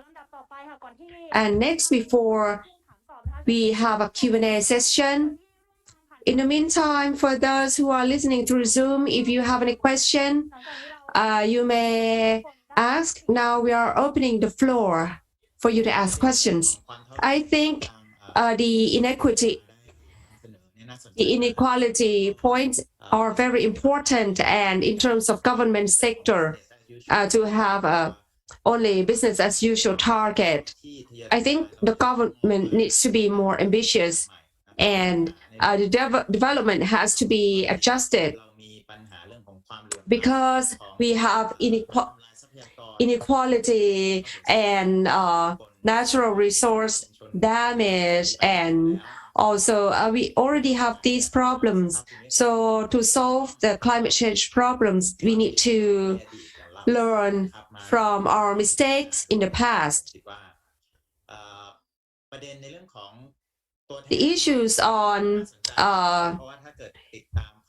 equal representatives from the recent news from BBC, they talk about COP report. They said that the most representatives in COP26 is the representatives of fossil energy industry. And rich countries right now, they are trying to push back the commitments, and they will try to pay the compensation for the damage. We have seen very good trend from the host and the representatives from the US or even from the EU, but in reality, we need to accept that. We have to admit that there's still a lobbying and trying to affect the transition we might want to listen to the comments from our panelists again. The role of fossil industry right now, they are the biggest delegates to COP26. How can we hope? What can we hope from the result of the COP meeting? Is this just an effort to delay the commitment from this industry so that they can gain benefit? So this is a request from a young generation, which is the largest group of protesters, and they try to express their opinions. They have a question if COP forum is for the public, is really for the public, or it's just to delay the commitment. Okay, I agree. Maybe from the host from the UK first, your opinions on if it's just an effort to delay the commitment. Maybe Andrew can start. Hello again. 3 days remaining for the COP, and then there's some I think 2 important pieces reported by BBC that the fossil fuel industry has the most delegate at the COP26. Are we still really hopeful about we're gonna come up with some tangible commitment or declaration at the end of COP26, or we've been to about 1.8 now, right? But I think it's clearly still not enough, and there's still big if, as you said by yourself. So what do you think about the remaining 3 days? So, to be honest, I think on the big issues, we've seen more movement than we will see in the next 3 days. The big announcements in terms of the change that we want to see in terms of cutting greenhouse gases came when world leaders met last week and gave their different announcements about what different countries were going to do to cut their emissions further. So I think when we started at the end of COP29, I think we were online for 2.9 degrees of global warming as a result of what had been pledged at Paris. And so we've seen that gradually, if we can see this as like a curve, we've seen it gradually bend down over the course of the last 18 months, 20 months and more as first countries have come in with new commitments last year, and then we got to sort of 2.3 degrees before COP, and now we're down to 1.8 degrees. Now, as you've said, that's still not enough. We have 2 big challenges here. At 1.5 degrees of warming, 70% of the global coral reefs disappear. A lot of countries find that large parts of their country are uninhabitable. A lot of bits of farmland can no longer be used, including, by the way, in Thailand. So 1.5 degrees for a sustained period of time is already a problem. And we do need to do more. I think at this COP, we have seen most of the key commitments that we're going to see. And I think there are therefore 2 challenges for us, which are big now. One is, how do we turn all those commitments, all the nice things that leaders said, into action? Here in Thailand, of course, not meaning to single Thailand out specifically, but here in Thailand, we're going to be really interested to see Thailand submit a new nationally determined contribution commitment by 2030. We're going to be really keen to see how the commitments around net zero by 2065 and carbon neutrality by 2050 are set out in the official documentation that Thailand needs to submit. But the second bit of that is, how do we keep the pressure up? How do we keep pushing countries to do more and to hit 1.5 degrees? Because actually the UN process, as we've said, only allows for that every 5 COPs, typically every 5 years. And we probably can't wait till 2026 to do this again, because it's just too urgent at this point. The consequences even of 1.8 degrees will be catastrophic. Mm-hmm. Returning to your previous question, I think there was an element there about different sectors and big oil, big gas companies and their role. And I think the person who raised the question was right to ask about that, because that is a sector that has been particularly in the spotlight. And there were many as people said, many delegates there from oil and gas companies. And it's right that we hold them to account. And it's right that we have questions for those industries, and not just those industries, by the way, but also, countries, organizations, everyone that is closely involved with the current fossil fuel industry. I think we have to come at it from two perspectives here. The first is, I think we need to have a certain amount of compassion for all those involved in this. It's easy to paint certain companies and certain countries as sort of the bad guys in this, but the reality is all of us pretty much use internal combustion engines every day. All of us pretty much rely on oil and gas. So while I am not apologizing for that, I think it's important to remember that we're in a transition, and that transition is from something to something, and both elements are important now. The second thing is, at the end of the day, what these companies decide to do will nevertheless be regulated by governments.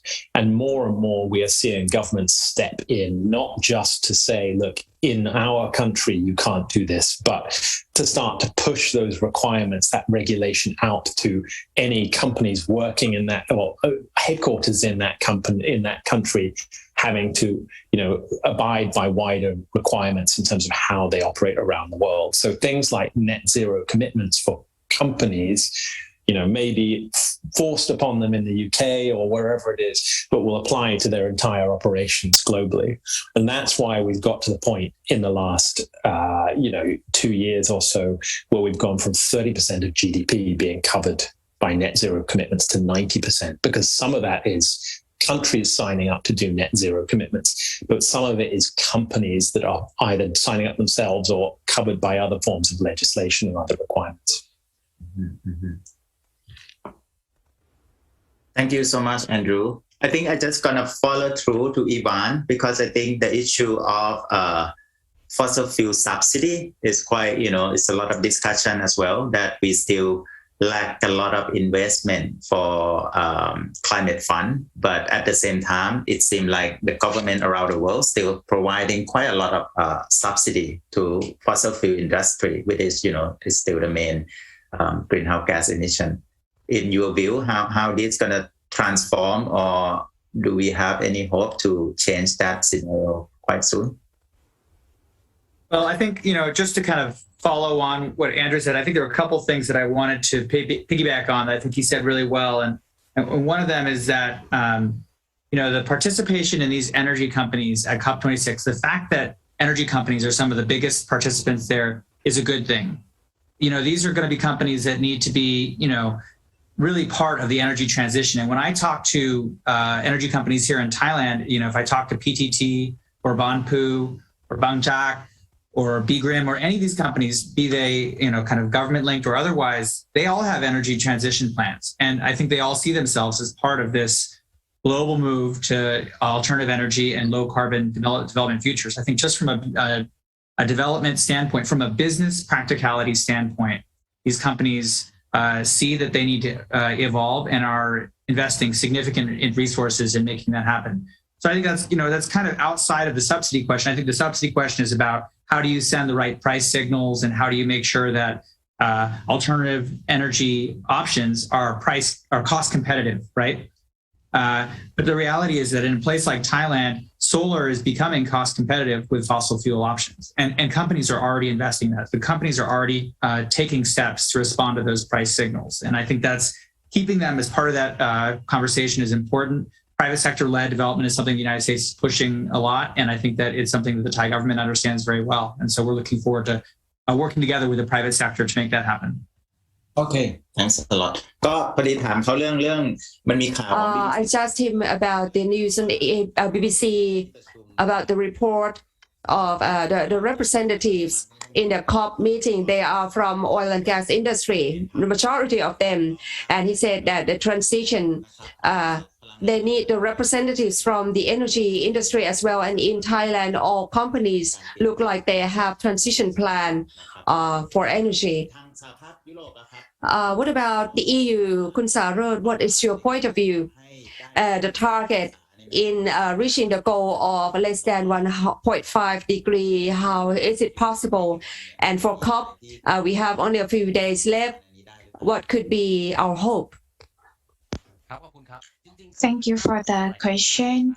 For 1.5 Celsius all over the world, so not just Europe, every countries in the world, we need to commit on that. But for the EU side, I think we have the clear plan on that. For example, when we talk about coal consumption and say no new coal power, and for the fossil fuel, I think it's more like energy transition. And when we want to transition from the traditional one into the new things, 5 years may not be able to do that, but 9 years may be say more percentage. But if we have like 29%, it's very possible.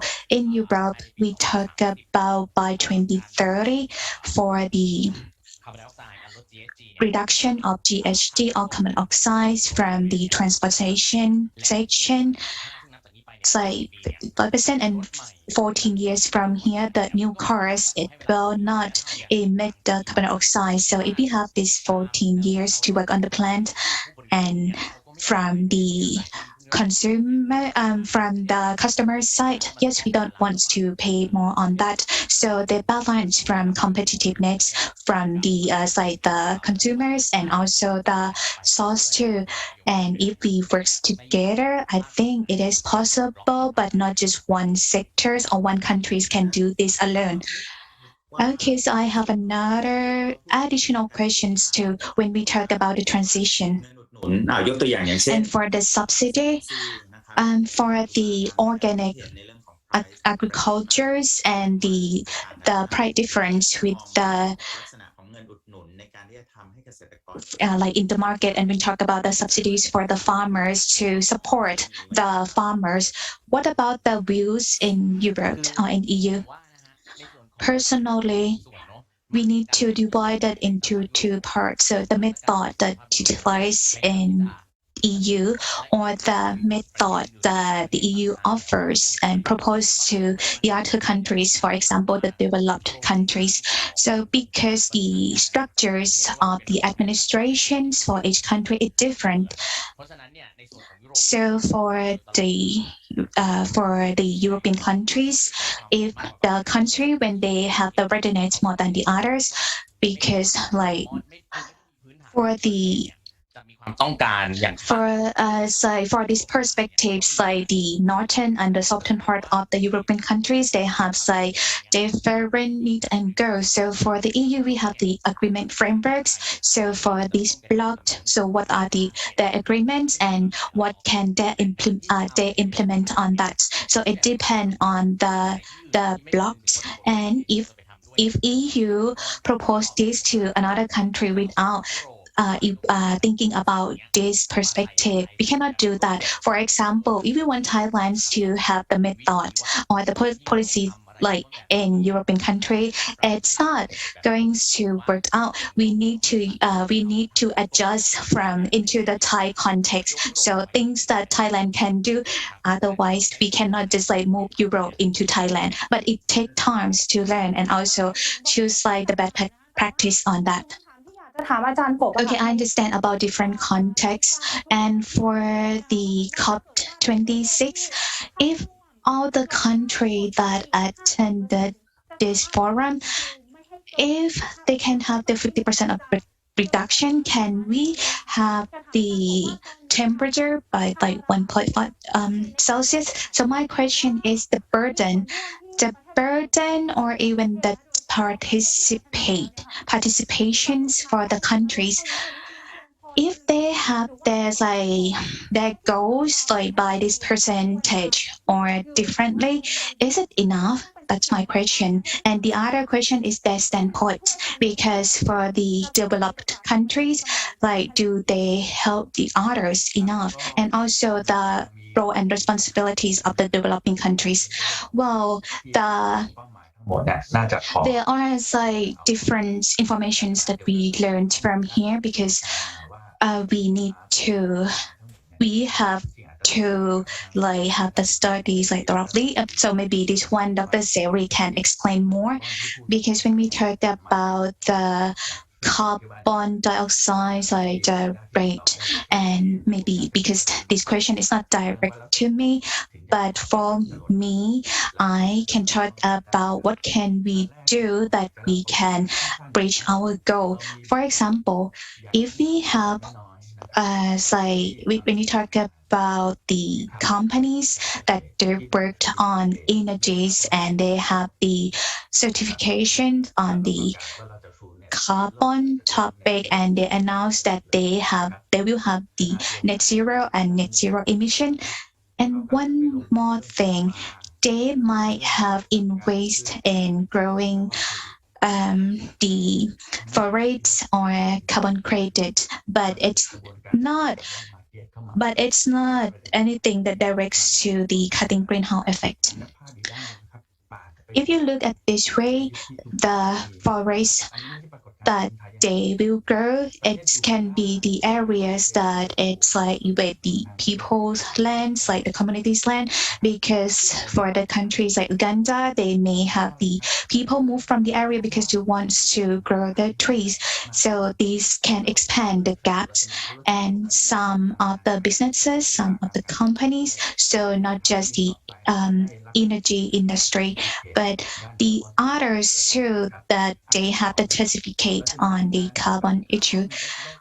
And for the reduction of the global warming, in Thailand, we talk about having the reservoir and the dam because we talk about the clean energies and low carbon dioxide and the dams in the Mekong River areas. And then we will have the new clear energy that Dr. Seri mentioned, and we talked about the natural gas, for example, fossils. All these things, it's like we still cannot solve the problem, but there will be something else that we need to consider. For example, if the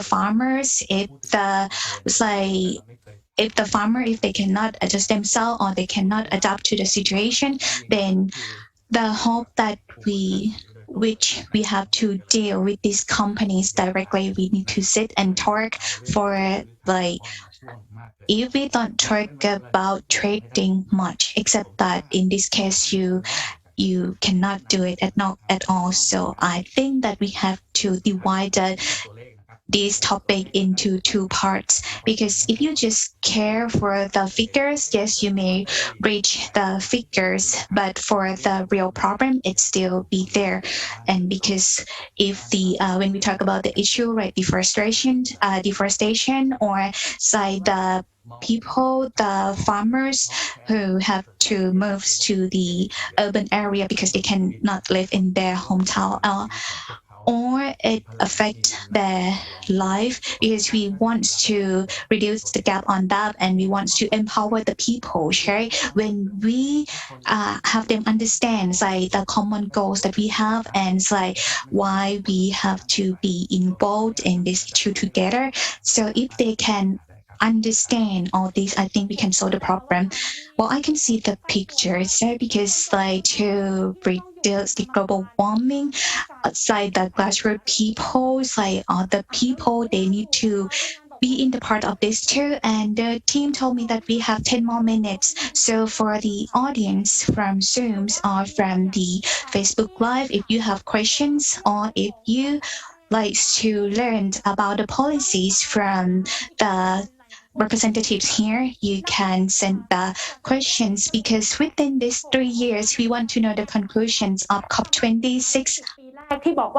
And for the first 10 years, can we reach the goals into the reduction of the greenhouse effects into 45%? And Dr. Gop just mentioned the many aspects that we need to consider.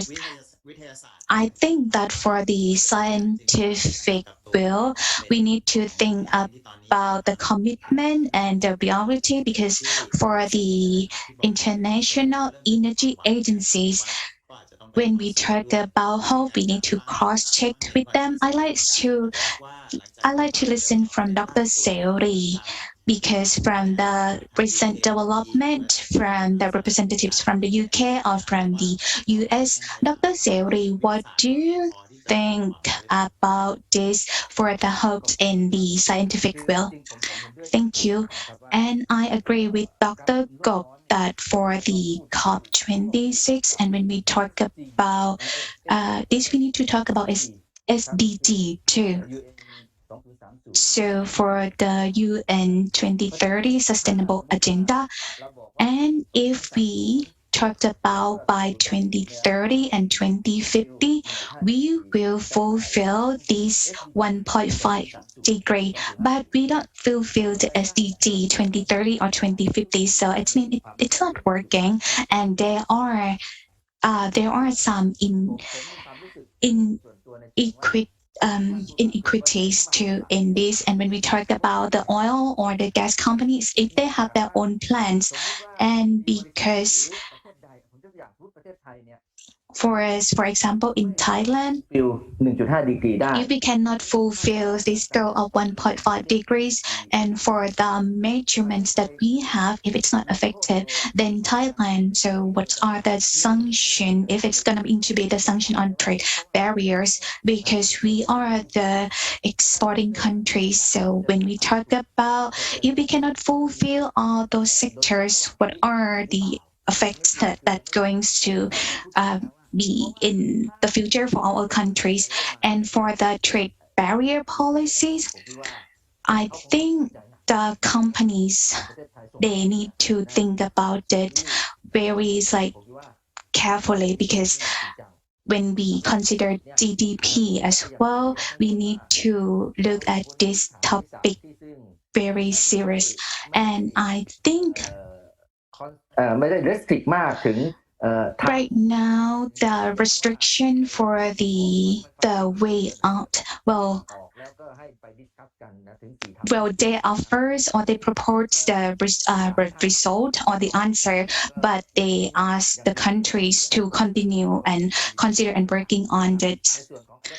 And for the adaptation, and Dr. Gop also talked about next year in February, we will have the report on adaptation.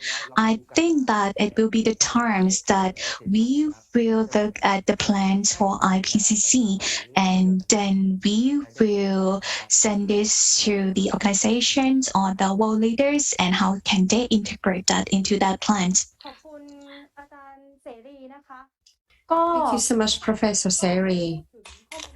He already talked about scientific data that we have to use as our observations in terms of future goal to solve climate change.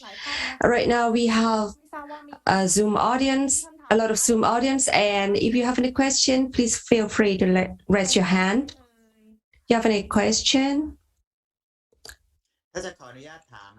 Let me ask a follow-up question to Dr. Seri and also the representative from the UK, US, and EU. He asked about a trade barrier because having legally binding agreement is another. So yeah, Ajahn Seri raised very important question about the possibility of integrating this climate negotiation or climate measure in trading agreement. Will we see that development?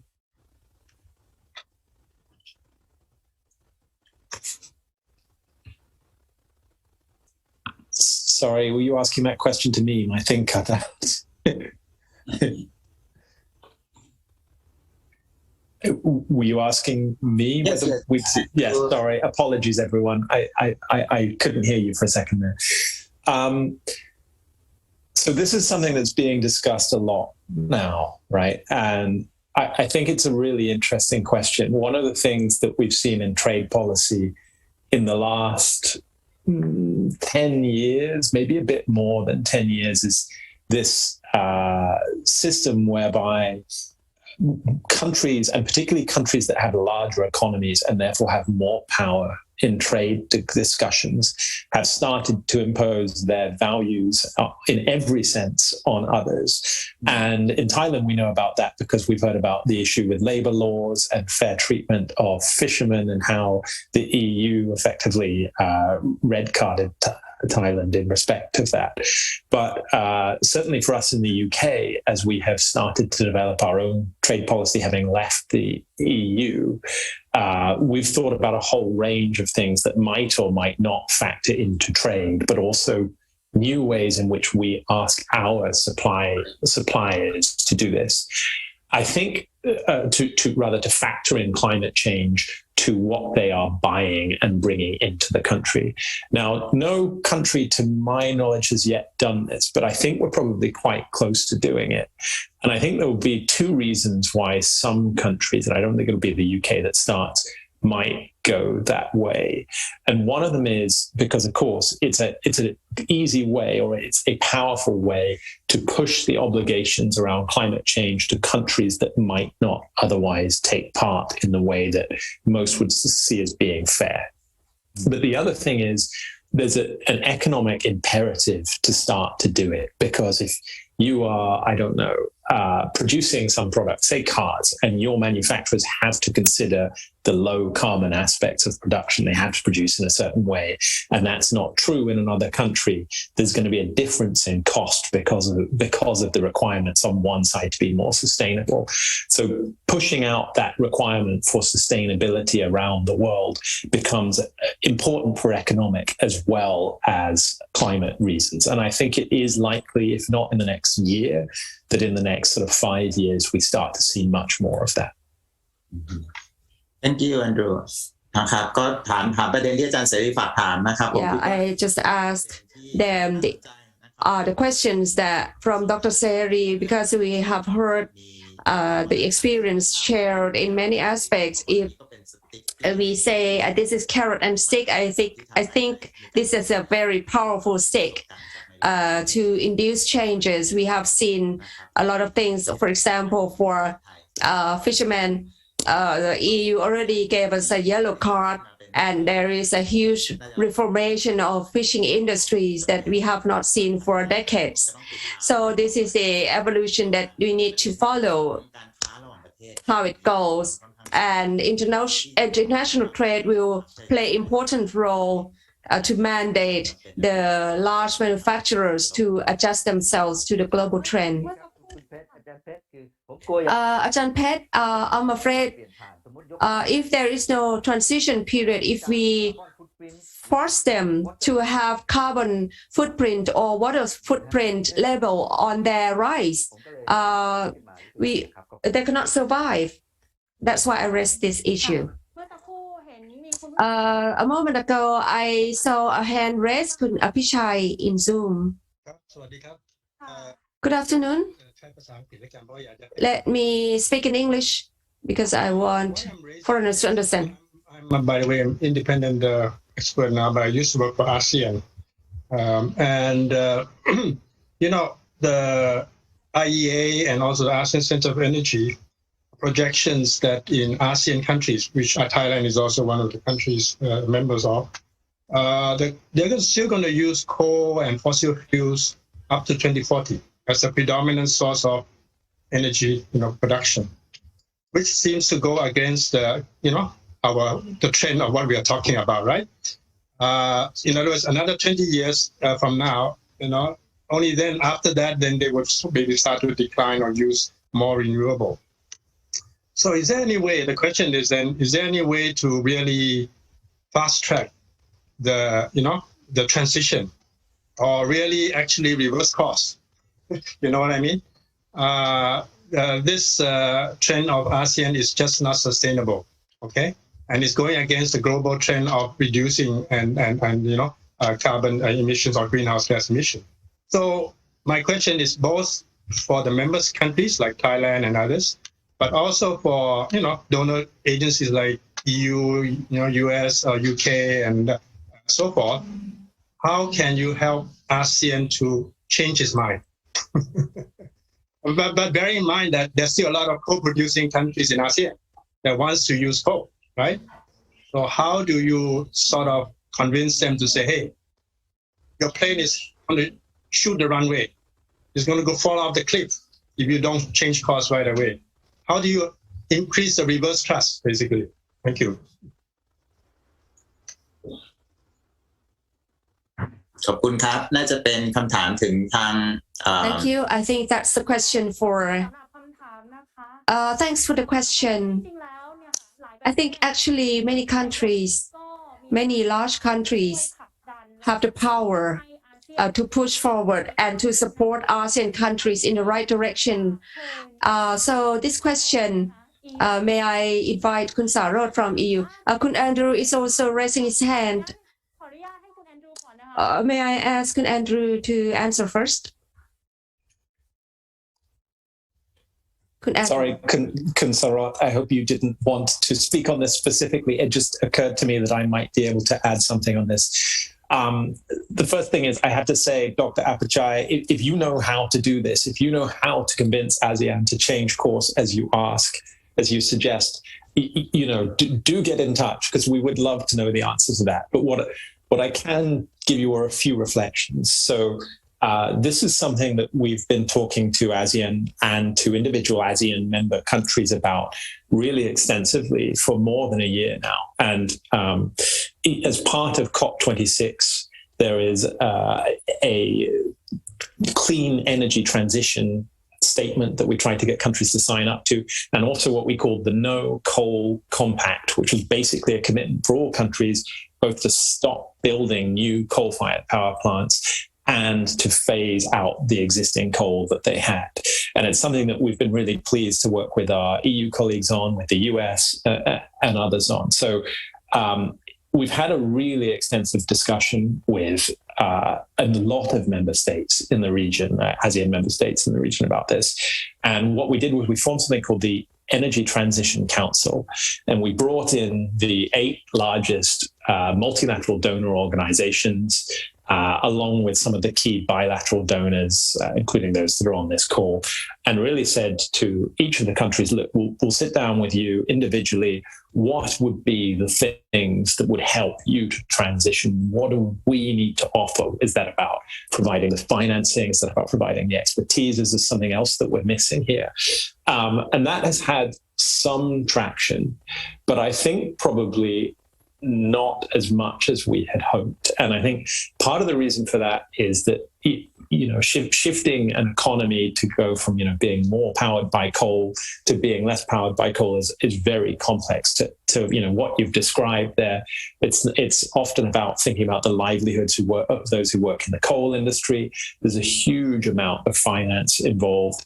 So we don't have a single answer to this. And I think if we did, we'd already be in a very different position across ASEAN. But I can highlight a couple of things that I think are interesting that are happening at the moment.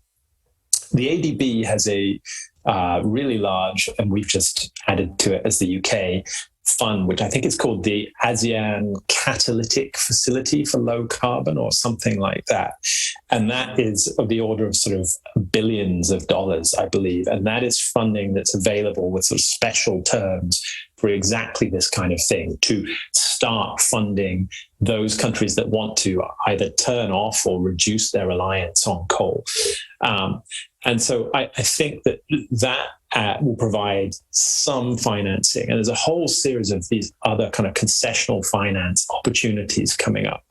The other thing is, I think there's greater awareness now of the impact of coal on the populations in ASEAN countries. And we really saw that here in Thailand when there was discussion about building the coal-fired power station down in the south, and actually there was quite large public pushback. And as we understand more the health impacts of coal-fired power, along with various other forms of fossil fuel pollution, I do think that's having a big impact on the conversation and making people far less likely to build new coal. But transitioning away from coal is harder. I think in the end, I hope in the end, renewables will become so much cheaper than fossil fuels that they will make the case by themselves for a more rapid transition. We already think that solar power is that much cheaper to produce globally than even coal-fired power, or will be in the next couple of years. ค่ะเราเห็นภาพว่าอาจจะต้องเกิดการ Okay, we already see the picture of the transition, a huge energy transition, and many of you are raising your hands to answer the question. I'll give you 1 minute each. Maybe start from Professor Gok, and then Mr. Evans, you're next. All right. I think the important solution is to have good governance in energy and decentralization, because in ASEAN countries across, this is a very huge network of interest, and there are still some other types of fossil energy. When we talk about natural gas, because we have a power grid system. I mean, in Asia we have a connected system of power, and there are investors in many places to have infrastructure to produce plants from this infrastructure. It's not easy to convince each country to do this by their own selves, but we have to create the network to solve the problem together. Of course, there is large friction of coal energy, but we have to talk about other fossil fuel energy as well. It doesn't mean when we negotiate we're going to see the results, but we need to have a good governance. If we want to support solar cell energy, we can decentralize the power to the public. They can produce their own power and trade that power. If they can have greener energy, they can sell the power freely for power plants who damage the environment. We don't accept this type of energy. If we open freely for these people to trade power, to trade energy, we need to support them. Otherwise, poor people, they cannot just produce a solar cell by themselves. So we need to decentralize the power to these people to respond to SDG goals. We have 2 more participants, maybe starting from Mr. Evans. Maybe briefly from you. Yes. Just 1 minute. Thank you.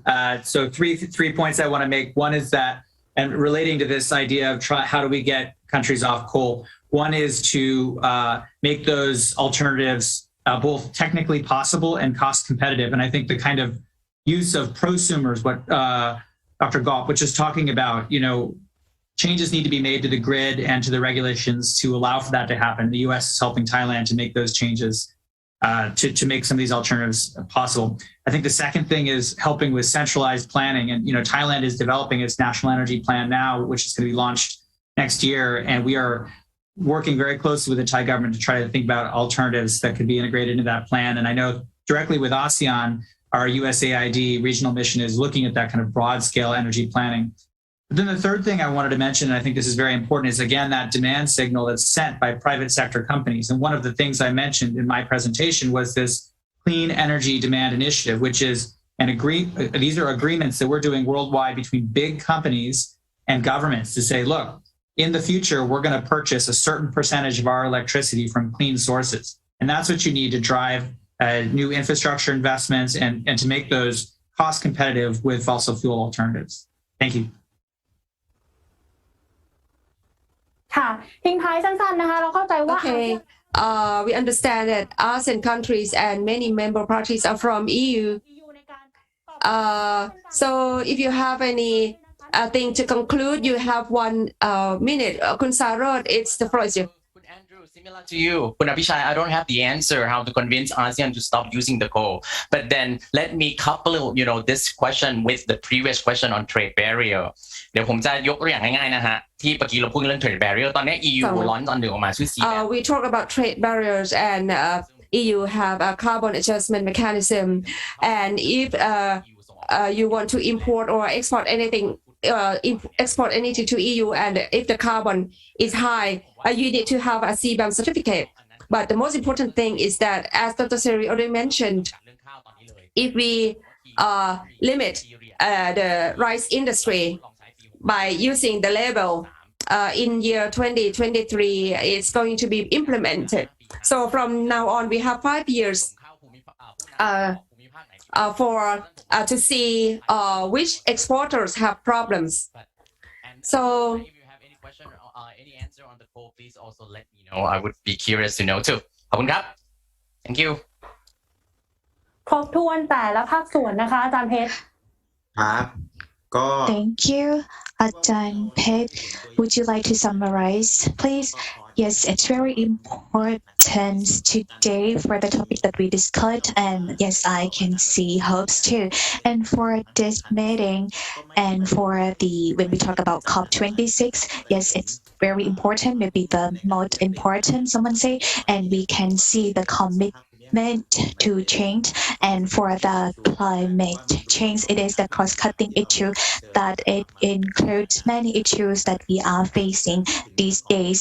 So when we talk about the sustainability development, and then when we talk about the integration for the SDGs together with climate change and other things, when we talk about the diversities of the biologies too, and they talk about the sea, the oceans, the change there. And Kun Panudet from Thailand has a question about the Glasgow, and then this one is about the deforestation, like by 2030. So this will be like 0. So for the Thai government, I believe that Minister Wood, he may say that we need to consider this first before we can take part officially. So there are many issues that we need to follow up. มีการคุยกันที่ And for the COP26, the discussion there, yes, it will be it will have the effect in our life for sure, like for the transportation, also the transitions, and for us to have the sustainability life in this currently and in the near future. So we need to keep an eye on the COP26 for the conclusions, and it will be concluded in a few days times, and we need to follow up after that too for the new measurements for the consumers and for the productions too for the producer. And yes, I like you to continue with us with the dialogue forum. So after the conclusion of COP26, we will have the discussions and also the policy on global warmings from Thailand and also the world policy. So on the 2nd of December at 12:05 to 14:30 hours. But for today, the time is running out, but I like to express my gratitude to all the speakers, and I like to thanks to our audience too, and the team who worked on event. So for today, I like to say สวัสดีค่ะ. Thank you, everyone.